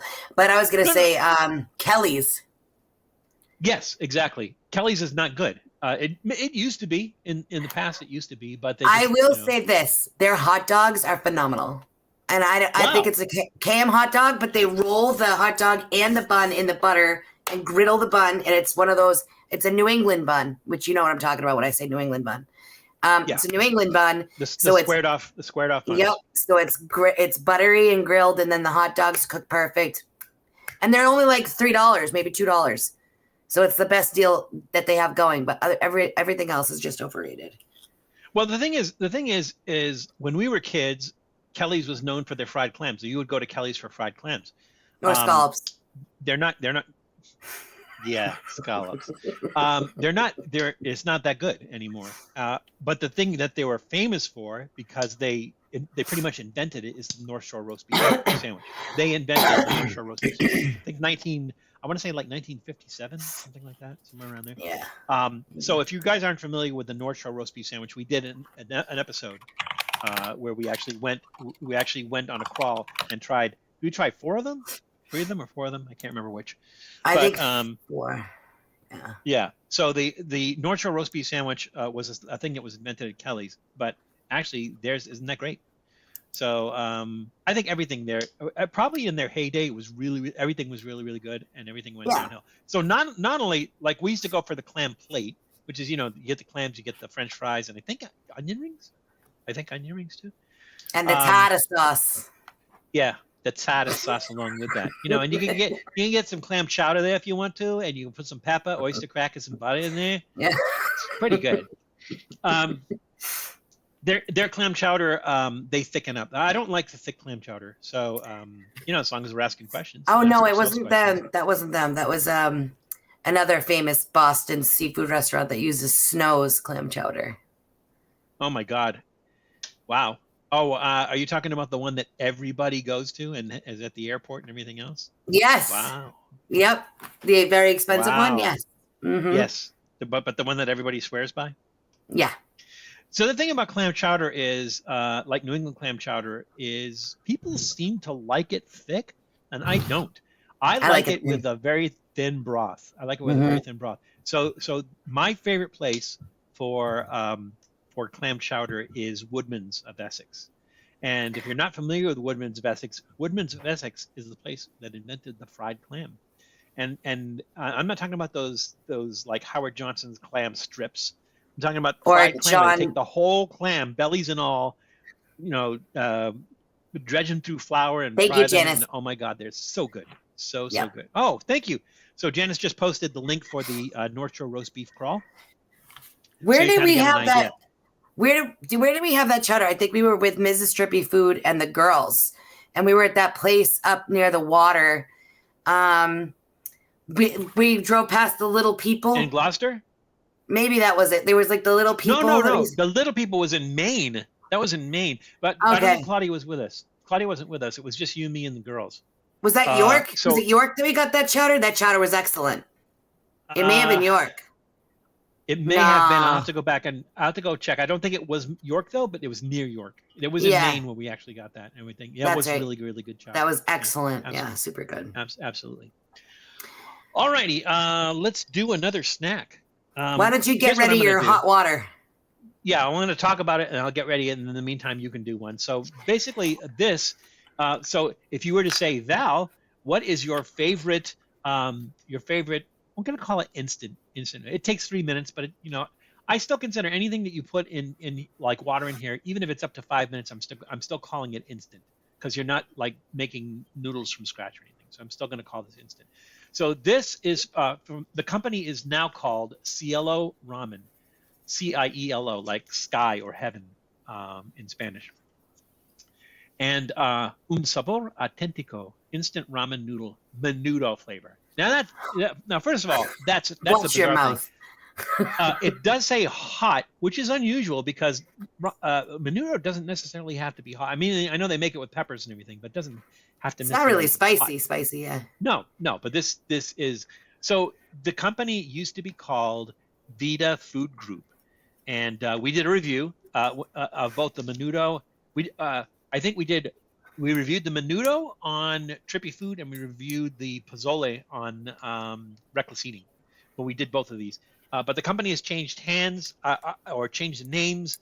They don't have it in the same places anymore. I got this at Vallarta, which is our, one of our local large. I love that store Mexican so groceries. much. Yeah, and so this is menudo flavored ramen noodle soup. Now it does not have tripe in it, unfortunately. I don't even know if it has cow's foot in it, but we're gonna try it anyways. So it's what did I say? 3 minutes? 3 minutes, yeah. So we're gonna add hot water now. Typically, you guys remember, I usually put the box up here, and I usually have the dragon there, and so you can see everything. I decided to opt against it only because I'm boiling hot water. Julie will probably attest to, it's a good idea not to have things stacked up on top of each other and then boiling hot water on top of that stack. So I'm going to go ahead and heat up the water and get this started. We try to limit as many, potentially hazardous things on our desks as possible. So for me, one day since the Trippy Food accident. Exactly, we just keep circling that zero. So yep. I am a huge fan of Greek olives. I'll be honest with you, any kind of olive, but this was like a mix that I put together, and some of these may be garlic stuffed olives. Oh, I hope I can find one in there. But I don't know if it's funny because I put out a huge tray of these for Thanksgiving for everybody, and I think I was the only one that was eating them. And olives are such a people either love them or can't stand them. They're like, oh God, olives. So here's a weird thing: is Matt Zion from Reckless Eating, he hates pickles. Absolutely hates pickles, but he loves olives. They're a little bit bizarre. Yeah, because Claudia does not like pickles either, but she also does not like olives. She doesn't mind olives if they're chopped up and put in things, but she doesn't like she doesn't like olives in salad. Do you I'll open up a jar of olives, and 10 minutes later the jar's empty. Oh God, yeah. Are you partial to black or green or Greek? I like the green olives. Yeah, I like the and maybe it's because of the way they brine them or something. I just like that that kind of acidity that there is in the green olives more so than the black olives. And then there's things. And they got a nuttier flavor or something. When I'm cooking, I'll put black olives and stuff. I mean, I don't mind black olives, but if I'm going to be snacking on olives and everything, yeah, green. And I like the ones that are stuffed with blue cheese or jalapenos. Yes. Almonds. You have to try the garlic ones if you haven't tried them. They're really, really good, especially in a salad or something, just to jazz it up. Really good. Probably not going to be kissing many people afterwards, but that's okay. That's how you spread germs, anyways. You germy folk. I found one. I found a garlic one. All right. So while you're eating that, and while we're waiting for the water, let's go to a couple more questions because I don't know. We've done questions. Well, kind of been doing them on the fly. Let's see. What was the next one? And Coffee and olives are a weird mix. Dirtbread 1077 asked, "How do you stay motivated as a content creator with a smaller channel?" And that one's easy because I love what I do and I don't do it for the money. So I'm not doing it to try to be the next Game Drops. Mr. Beast. The thing is I look at a lot of these people now. I could, if I was going to do that, if I was basically doing it to be popular, if I was doing that for clicks, if I was doing that for subscriptions and everything, I would change the format and I would act. I would not be myself. I would be acting. I would be like Joey's World Tour. Well, we got, or like Dame Drops who yells at his food. No, it's like I'm not gonna do that, right? It's like that's acting, and I'm not doing this to do acting because I don't need the money from this. I don't, I'm not doing this for the money. You're doing it for the pleasure, the entertainment. I'm doing this because I love doing this, right? The thing is, I love sharing these stories. So like when I go to someplace, I see someplace new. I go to a roadside attraction or whatever. When I'm trying something really, really unique, really unusual, really crazy, what's the point of just enjoying that or experiencing that if you can't share that experience with other people? And so that's really what it is. I just love sharing that experience with other people, and that's why I do what I do. And so that's why I'm okay with, I think we have like close to 5,500 subscribers. I don't know how many people actually watch the channel because you don't necessarily have to subscribe to watch. So it's larger than that. So I don't know what the number is. But I don't I don't get frustrated by that or anything because I just love doing what I do. I love doing this every week. I love interacting with you guys. It's a great community. I love it, interacting with you guys and everything.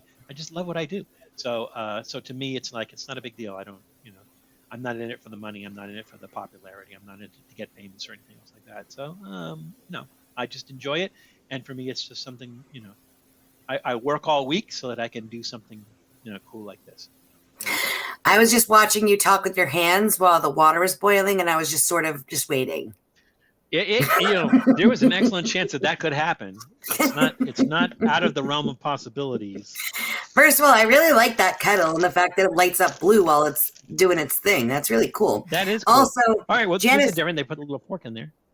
Janice said that green olives are pickled before they're ripe and processed with lye so that they have a sharper taste. Black olives are ripe and just brined. I did not know that. See? Janice knows everything. She does. That's very interesting, though, because they do have such a specifically different taste, even though the same fruit, if you will. And she also posted your Menudo ramen episode. And Ice Hand said that Matt survived his 24-hour stream. Ah, okay. So he must have just finished it. So he must be in bed already, I would assume. I could probably do a 24-hour stream, but I would have to just wake up and do it. Like I couldn't do it after being awake all day. But I think I could probably do a 24. I've pulled 24-hour, things before. You feel so weird though. Well, he's younger than us, but I mean, I feel like when you do like a 24-hour anything, like when I used to work overnights and stuff, it messes with you for a while. You know what I mean? Yeah, your whole week's gonna be messed up. I would, for me, for the channel having 5,500 subscribers, I don't know that it's worth doing a 24-hour stream, because I don't know who's awake at like 1, 2 o'clock, 3 o'clock in the morning. So I don't know that every hour you do like a chip challenge or something like that. Well, he does a lot of challenges, but he does challenges for donations. Exactly. So, people send him, give him money and then they ask him, like, eat some crickets or whatever. So. I had one of the chips. Again. One of the Pocky Chips? Won't be last time. Yeah. I know. It just, the powder got stuck to the back of my throat. I almost died. That looks different, doesn't it? All right. So what's the stuff? Minutes. What's the powdered stuff? Is it like beef powder? It's like the broth, right? The powdered broth. But isn't the broth like Usually a there's tomatoey, a tripe line. beef? There's no Beefy. line in here. I'm gonna have to. I don't know if it is here. I'm gonna assume that's the line. That's my story, and I'm sticking to it. And let's do 3 minutes. Where's my phone? I'm not asking you like you know. It'd be weird if I did. It would be. All right, 3 minutes. It's right Oh, there. 5 What's the minutes. matter with you? 3 minutes. All right, 3 minutes. There we go. All right. And let me put some. Yeah. See, I almost broke something. Right, Like there I'm we go. surprised. I might die of a heart attack from that surprise. So Ice Hand has another question here that we didn't answer. He says, we promise not to tell Cat Daddy Matt, but which of his furry children do you find cuter, Ziggler or Spyro? Well, that's easy. Spyro is cuter. Ziggler is a beefy badass. So Ziggler is like, OG, badass, cat. And he's not Spiro's necessarily like cute little. Spiro's he's the cute guardian little, to the gateway of hell. Newbie. Yeah, exactly. Yeah. So I have a preference to black cats, being in New England. I don't think Matt would get upset at that at all. Let's see. We'll ask another one while we're waiting for this. Katie from Beyond Seattle Eats. She says, "What is your favorite fast food item?" I'm gonna say it is a toss-up. There's a toss-up between. Well, I think I mentioned this earlier. The double Greg is char leaving. burger. Hi, Greg. Thank you for coming Greg. and spending some time with us. Okay, Greg. Take care of the other side of the world for us. Let us know what's coming up. Tell us if the Mets are going to win. Great Scott, Marty. So it's a toss-up of my favorite fast food item is it's a toss-up between the double char burger at the Habit or the crispy chicken sandwich at Popeyes. Between the two of those, I think it's one of those two things. Those are my favorite fast food items. Jules, what about you? I feel so stupid saying it. It's the baked potato at Wendy's. Really? Yeah. Do they put chili on it? You can get chili on it. I usually just have them give it to me with the sour cream and chives. But it's like, I just like the idea of getting a baked potato at a drive-thru. I can't think of any other place where you can get that. No, so I kind of like that big time. Their chili isn't bad either. A while back, we did a review of Wendy's chilies, but the reason we did a review of Wendy's chili is because we found Wendy's chili in a can that you can buy at Walmart. Somebody was asking me, like, what's the difference? And I'm like, really? There's not a whole lot of difference. I don't remember. Like, I think maybe some things was chopped finer in one or the other and everything, but flavor-wise, it was pretty comparable. And I think you and I talked about that too, because we said that like from Wendy's to Wendy's and even the same Wendy's day to day, their chili can be completely different. Really, really good one day and then really not great at all the next. So very odd. Yeah, but at the time, I think you could only get it at Walmart, and now I've seen it like Ralph's is our local Kroger store, and I've seen it at Ralph's. So if you guys, hi Doodle, Doodle, you gonna say hi? Okay. You need to watch out for the finger in the Wendy's chili. You know what's funny, Scott, that you said that? It reminds me of I was watching my brother and sister while my mom and stepdad were away for a trip or something like that. I'm the oldest by 7 years. It's the smallest gap that I have with my siblings. And I took my brother to KFC. I'm like, we'll get just some popcorn chicken or whatever because I'm not cooking for you kids. Wait. So, you said this is the smallest gap or the largest gap? Between the smallest gap is the 7 years. Oh, okay. Yeah, I was going to say. Between me and Amanda. 10. No, right. So, so my brother grabs the bucket of popcorn chicken, and he's like shaking it around. I'm like, what the heck are you doing? He's like, gotta make sure they didn't give you a beak. And I was like, oh, thanks. It was nice.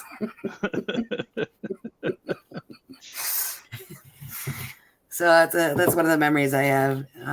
Well, that's the funny thing is about, like, we were talking about the stuffed chicken necks earlier, and when they serve it, it's so usually you can tell. I guess I don't think hens. I don't think hens have the thing on their head. Comb. It's just roosters. Yeah. Yeah. Just roosters maybe. So you can tell this is a rooster because it's usually they roast it with the coxcomb still intact, but they take the beak off for some strange reason. So it has no So beak. it literally is. So you were literally like eating the Mary Poppins umbrella. Did you? Hang on a second. I think I posted that, right? I think I put that link up. Pretty sure. It doesn't matter. I'm not. Yes, I'm I not did. checking the. No. I'm just picturing the umbrella, and that's where my mind. That's it. That is pretty funny. They're not all that big. This looks really. I mean, look at it. Look at this. I'm going to do this without spill. I'm going to spill it all over the keyboard. I think it's just inevitable. Let's see if we can do this. Can you see that? Kind of, yeah. See that? Is it as brown as it looks in the camera? Yeah. Okay. It is. So usually, like especially the hot ramens, like the Paldo and the Samyang, they're like a bright red. This is not. This is like kind of a brown color. But if I remember correctly, I think menudo itself is usually red, usually reddish. So, by the way, I kind of an alarm. It's a fire truck or something. Okay. I love menudo, but Matt does not. So Matt had never tried menudo before. So I think it was on when we went out to San Bernardino and we did the WeGo main show out in San Bernardino. We went to, I think it's called Tio's Tacos, if I'm not mistaken. And it's fun. It's cool because there's all kinds of like this cultural art that's all over the place. But I got menudo, and Matt had never tried menudo, so he tried it for the first time, and he did not like it. Did not like it at all. I don't know how I mean, it's just a delicious stew, I guess you'd call it. I enjoy it, but I don't like the tripe part of it. Do you like? Oh, I think that's what Matt didn't like either. So, but you just eat around it because the flavor that it gives is really good. I'm a texture person when it comes to tripe. I don't mind the flavor it adds. I like the tripe. You know what? This fork is useless. I'm going to use an adult fork. That's a dingle hopper. Okay. Yeah. I think I've eaten around the tripe before, but like the broth and everything's so good. Look at that. That's a lot of, use the scissors and cut that bad boy. I think that's going to end up on your lap. That's inevitable. You made menudo for Thanksgiving. Oh my God. Can you send me some, Miguel? Wow. And I will pay handsomely. We made Lazy Man lasagna. Anything else weird that we made? I missed the fact that there's no tripe in here. I think it would make, but it has more heat than it used to when they made it as Vita Food Group. So the hot was not false advertisement. It wasn't this hot. It wasn't this spicy. No, it's not crazy hot. It's not crazy hot, but it does have more heat to it than it did. I like the noodles. They have a little bit of this like almost al dente, which is like unusual for ramen noodles. And some people might say, well, you made it wrong, and everything. But I kind of like that they have like a little bit of chewiness to them. Yeah, I don't like them. So too it just has soft. like, so I'm getting like chili oil. I'm getting like cilantro, taste of cilantro. Oh, peppers. That's a damn shame. That was good. That was really Can't good. do the cilantro. Can't do the cilantro. Yep, that's fun. Let's ask a couple more questions and see how we're doing on time. Got another 15 minutes or so. So our friends at Fine Dining asked, now here's a good question. What are 3 foods you would never, ever try? Julie, you want to answer this one for me? You would never try? Yep. I'm trying to think of what's left that you haven't tried. Exactly. Yeah. Yeah, that's the correct answer. There isn't anything. There isn't any. I will try everything that I haven't tried before. Now the thing is I'm going to focus on the word try. So the word try assumes that I haven't had it before. So I would say that the answer is none. Now, is there something that I won't eat again? The answer is yes. SpaghettiOs being on top of the list. Well, again, it's not an emphatic yes, because I will eat SpaghettiOs again if I'm doing it, if I'm making some sort of like weird. That's the like, thing. meme- You're not meme actually foods. eating SpaghettiOs. You're gonna bastard it up with some kind of like creation. Well, the thing is, it's like, for instance, Tom and I did. We do that. I think we don't call it meme cuisine. So, do you know what I meme? I think is what we call it. And so, like, he finds these pictures of these like bizarre foods, and you notice that when people post these pictures, like if it's on Reddit or Instagram or whatever, they post this picture of this weird, bizarre food. You don't actually see them eating it. No, So I not think at they're all. just making this thing. They're like, how controversial can I be? How disgusting can I be by posting this thing, right? But we see something like that and we go, "There's a challenge," right? So, like for instance, the weenioli was, it was Chef Boyardee ravioli on a hot dog bun, and there was something else on it besides that. Maybe cheese. I can't remember what else it was on it, but it was a hot dog with the Chef Boyardee ravioli on it, and it was a really popular meme. But we tried that. So there's times where something will have SpaghettiOs in it. Like I think there's one that's like SpaghettiOs in aspic. So it's basically like a gelatin dish with this SpaghettiOs and hot dogs in it. I would make that. Oh, I have seen that. Yes. Exactly. So I would Yeah. make that because it's a challenge. I wouldn't make Yeah. it because I enjoy SpaghettiOs, because I absolutely don't. That's one of Matt's favorite foods. If you were to ask Matt what his favorite foods are, SpaghettiOs are going to be in that. Yeah. So anyways, Jules, did you eat what you had? What did you have? While I was What I busy have? making Olives. Oh, your olives. Yeah. Yeah. So that's a thumbs up. I mean, have you had that Yeah. brand before? Is that like one of your favorite brands? So I honestly mixed like 3 different ones together. So I had like a little one of like just a local brand. This one is what is this? Mixed Greek olives, imported from Greece, but got at Market Basket, more for your dollar. And then I mixed that with the garlic stuffed olives. Is that where you got your Polish soda? Yeah. Yep, definitely Your- Market Basket. Your Pola soda. The only thing I got somewhere else was the Pocky Chips, because they don't have it. You could get that at Five Below. Jules, you can get those Pocky Chips at the what's that gas station near you? The big gas station? Oh, Circle Irving? K. No, Circle K. But the Irving, is it Irving? Yeah, the gas station. Or Cumbies. There's usually Cumbies or Circle K. Those are the only two big ones. I think it's a Circle K. The one where we got the one chip challenge. Yes. Yeah. That was at Circle K, right? Yeah. Yeah. Yeah. So that they almost always have the SpaghettiOs and Jello is a 1950s recipe. Yeah. Everything in Jello. Oh my God. It's a 1950s recipe. Yeah, we haven't done that yet, so we're like ambrosia salad, right? Isn't that a 50s thing? Ambrosia salad. I think with so. like mayo and what is it? Oh. Okay, so here's one. So fine dining. Okay, they asked. I'm sorry. So we're in the middle of that one. So they asked, what foods would you never try?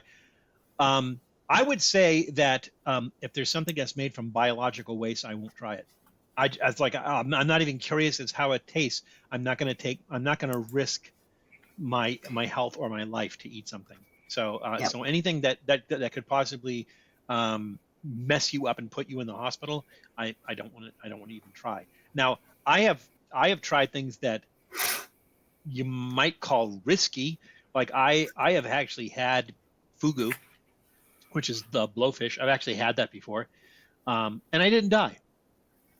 I've had lutefisk, which is made with lye, but then and people go, "Oh my God, how can you eat something that's made with lye?" And I'm like, "Have you ever had hominy? Hominy's made with lye."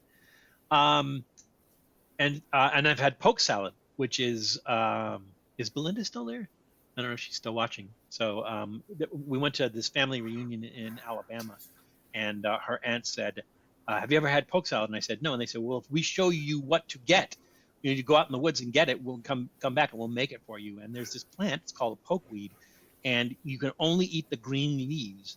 So any of the leaves that are not green, you can't eat. You can't eat the stem. You can't eat the roots. You can't eat the berries. You can't eat any other part of it. Just the green leaves. And before you can eat it, it's highly toxic. So before you can eat it, it has to be like rinsed and boiled boil and rinse, boil and rinse, boil and rinse.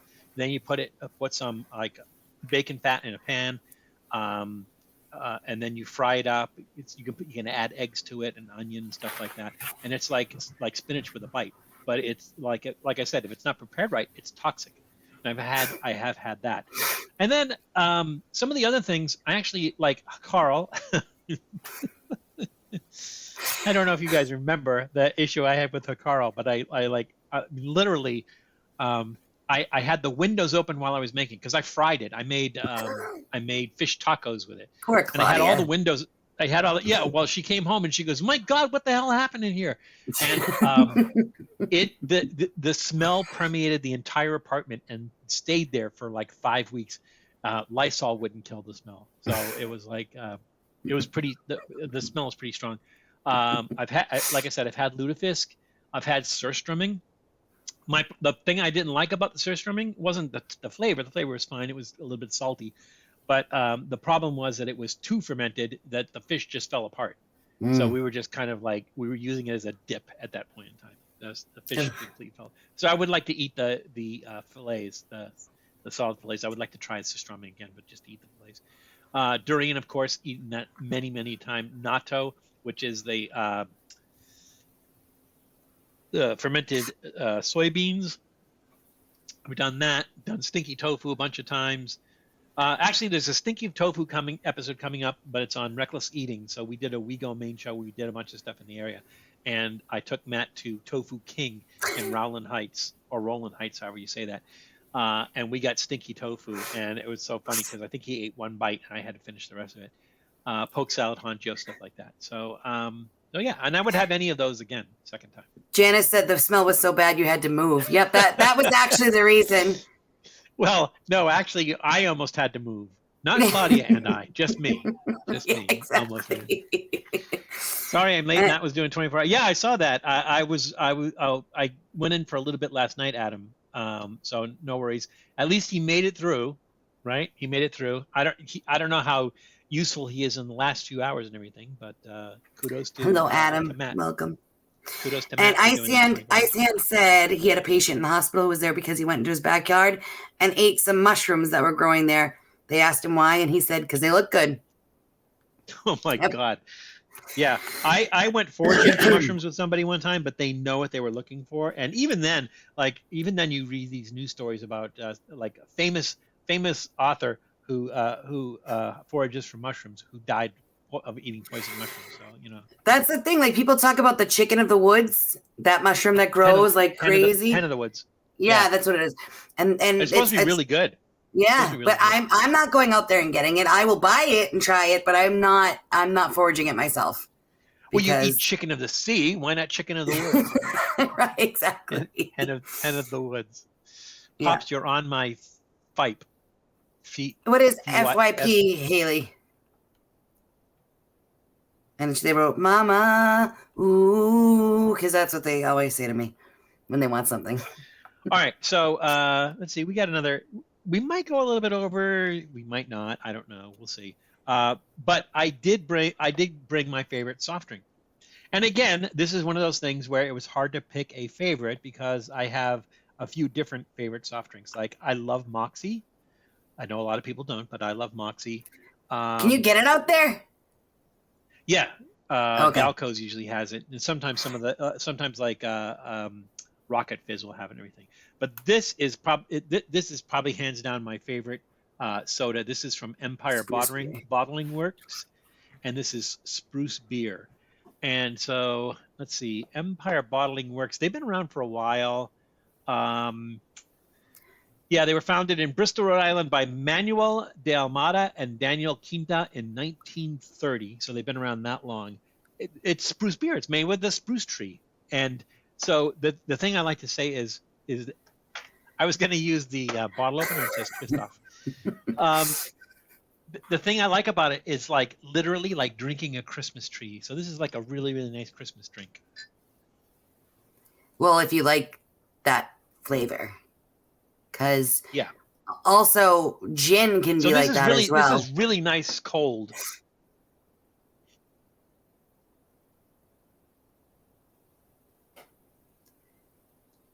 Yeah, That's so refreshing.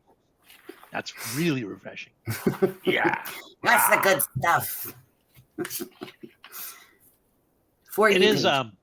it is really sweet though. Like candy sweet. But it's okay. Cheers. God, I haven't had birch beer in a while. Sarsaparilla.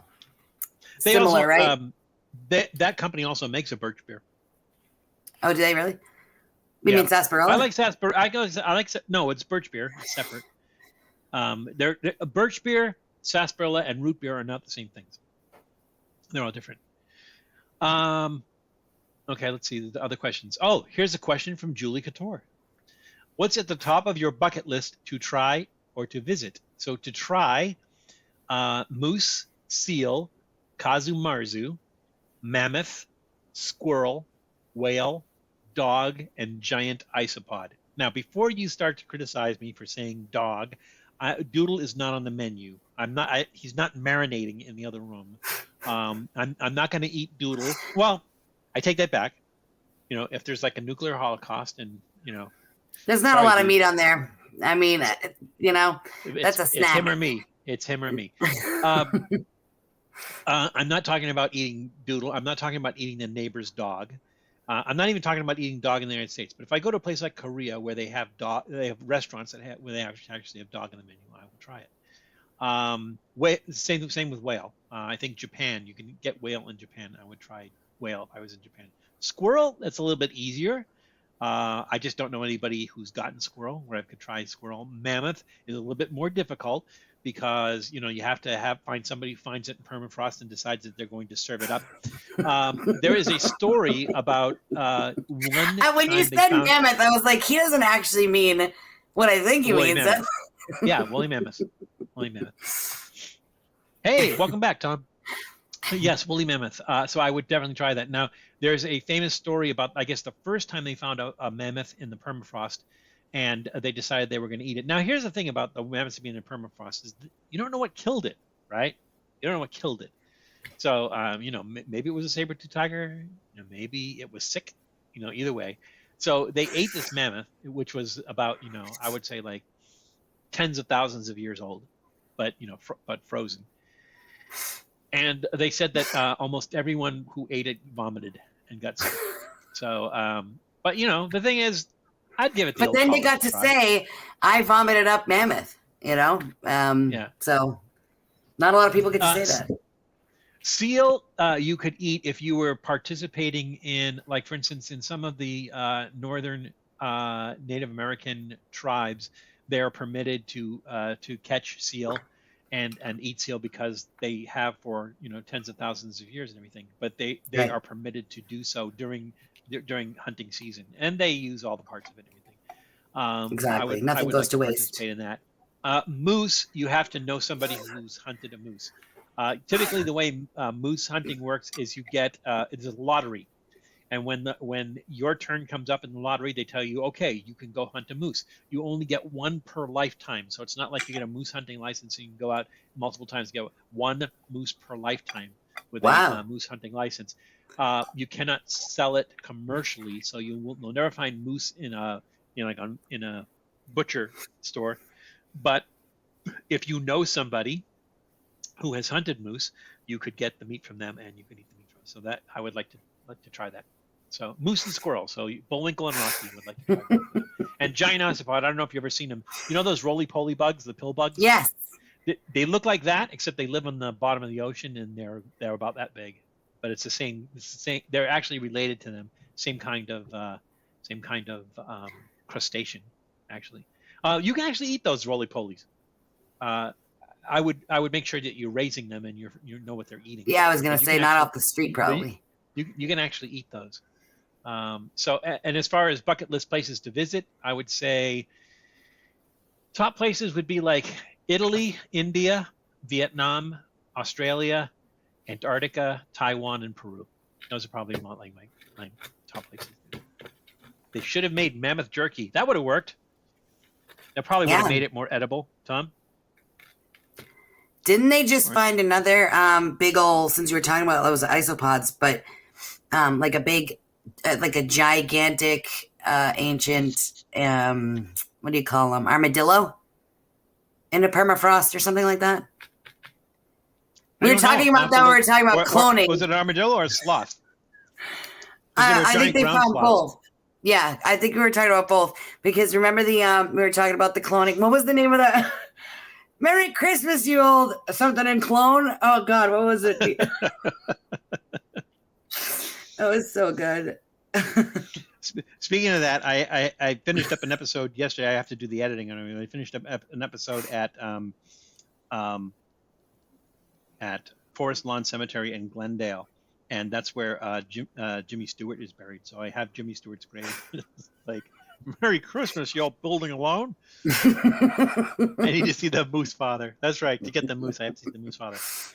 Jules, do you have snacks left? I do, but I have a lot, so I'll just crack open the cheese real quick. I just got some Wesleydale, which we've done before. It's nothing new. Typically, I'll pair it up with these guys, which are super good. These multi-seed Crunch Masters.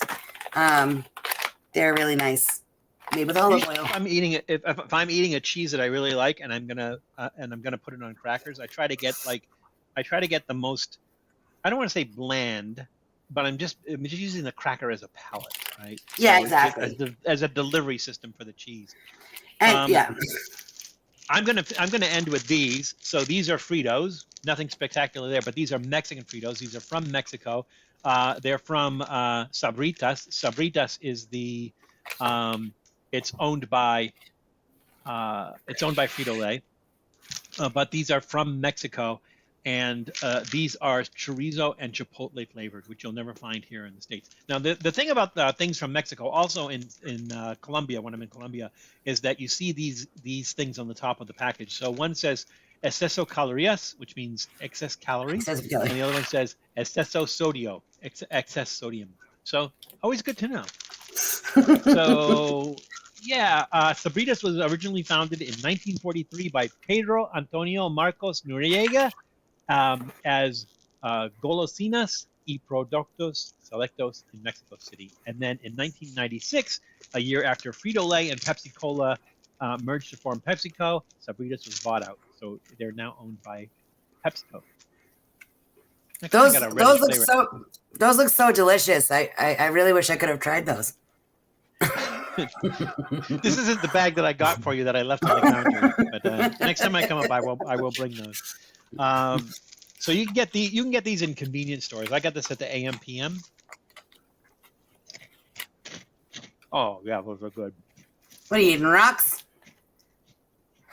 I don't know if Steve from the Trips is still here, but I think I used these when we made our Frito pie. Oh, that would be good. Mm-hmm. Those are really good. Tom likes cheese on rye Melba toast. Yeah, perfect. Okay, so here's what I'm gonna do. Okay. So I was gonna say, I want to make sure if we do nothing else, we at least get through the questions because it's 3:02 p.m. So we're about 2 minutes over, but we only really have one more question. So I think we're okay. Oh, good. I'm gonna go maybe just a little bit over. And this is from Ice Hand. Is Ice Hand still with us? Ice Hand is still with us. So this is, Ice Hand said, mammoth meat, worst case of freezer burn. Yeah, I would say so. Yeah. So Ice Hand asked, when you were a kid and your family had lots of friends or relatives over for a meal, did you ever have to sit at the kids' table? I did, and I hated it. No, we didn't. The reason that we didn't is because we were poor, and we didn't have a large extended family. So it was always the five of us. It was my three brothers and my mom. That was it. That's basically who we had Thanksgiving with. And so no, we could easily sit those five people around the table. So no, we never really had to do that. We were lucky that we would have turkey. We were lucky that we could have the typical foods that you would eat at Thanksgiving on Thanksgiving. Because like I said, we were poor when I was a kid. So so Thanksgiving had a special meaning. We actually were thankful. It's like, oh, we have food. Thank you. Growing up at Grandma's house, we had a lot of I remember a very small turkey, if there was one, some ham, and a lot of pastas, which was wonderful. It was very good. I always remember that meme where it's this family gathered around a table and says, "Jesus, thank you for this food that we're De about to nada. eat." And yeah, and they show this The guy strawberry. working out in the fields and goes, "De nada." Exactly. Yep, I say that all the time. Yep, that's pretty much it. I've been at the kids' table at a couple of weddings, but never really for holidays or anything. Nowadays, I would gladly sit at the kids' table instead of the adults' table. Yeah, I was like, there was somebody who said, "Hey, here's the perfect. You want to know the perfect way to save money this Christmas coming up? Talk politics at Thanksgiving." Exactly. That's why we don't do it on the channel. Same reason. Miguel, the thing is like when I say that we grew up poor, a lot of people go like, "Oh my God, you had such a terrible childhood." And like, no, we did not have a terrible childhood. We had each other. We always had a place to live, so we weren't homeless, right? So we always had a place to live, and we had the things that we needed. We didn't always have the things we wanted, but we always had the things that we needed. And so I don't look at it like I had a bad childhood. As I actually had a good childhood. I was raised by my mom, and my mom instilled. My mom instilled values that I still have today, and so part of the reason that I am the way I am is because I was raised by my mom. But like I said, we had family. There was the 5 of us, and it was just the 5 of us. Every once in a while, we got to see my mom's brother, who lived in Pennsylvania. Once in a great while, he would come up and visit and everything. But other than that, it was just us. So yeah, my mom raised us right. And even if my mom did have any kind of biases, she never put them on us. So she never taught us to hate any groups or that anybody was any different than we were. Never growing up. And so even if she did have some, she never outwardly put that on us. So she let us grow up and made her own decisions about stuff and everything. And so yeah, that's why I turned out the way I did. So there we go. I was wondering where she installed those values on you. She used a shoe. She used a shoe to install those values. Just kind of hammered it in until it, No, wooden spoon. I never got hit by my mom. I never did. So. I can't say the same for all my brothers, but I can say that I never got hit. All righty, I am done here, Jules. What about you? I'm good. I am good. That cheese is delicious, by the way. I'll bet. Did I have some of that one? Did we? Yeah. Well, we have this one's the apricot one, which is it's so good. Any Wensleydale or Wensleydale, I should say, is totally just so good, especially when you get the fruits in it. But I believe that we had the cranberry one, cranberry and cinnamon for the New England, New England. So I'm going to clear out the posting for the Ask Val posting on the another hiccup. Dying? All right. I am great. I'm going to clear out the postings on the community page on the posting for the Ask Val, and then if you have new questions, then start putting that. And when we get enough questions, we'll do another Ask Val session, and hopefully we'll have Julie come in. And if you have questions for Julie, put those in there as well, and we'll do them with Julie. So always good to see you. And if I can't be there physically, nice to be able to do this with you and break bread with you. So absolutely. Jules, just for your information, the Worcester episode is coming up. So I did edit the Worcester episode. So excellent. Look out for Turtle Boy. We were just in Worcester, and the girls were like, "Oh no, we're not going to see him again, are we?" I'm like, "Don't worry, Turtle Boy." Yeah. So that's coming up. I think we have some other stuff that we filmed.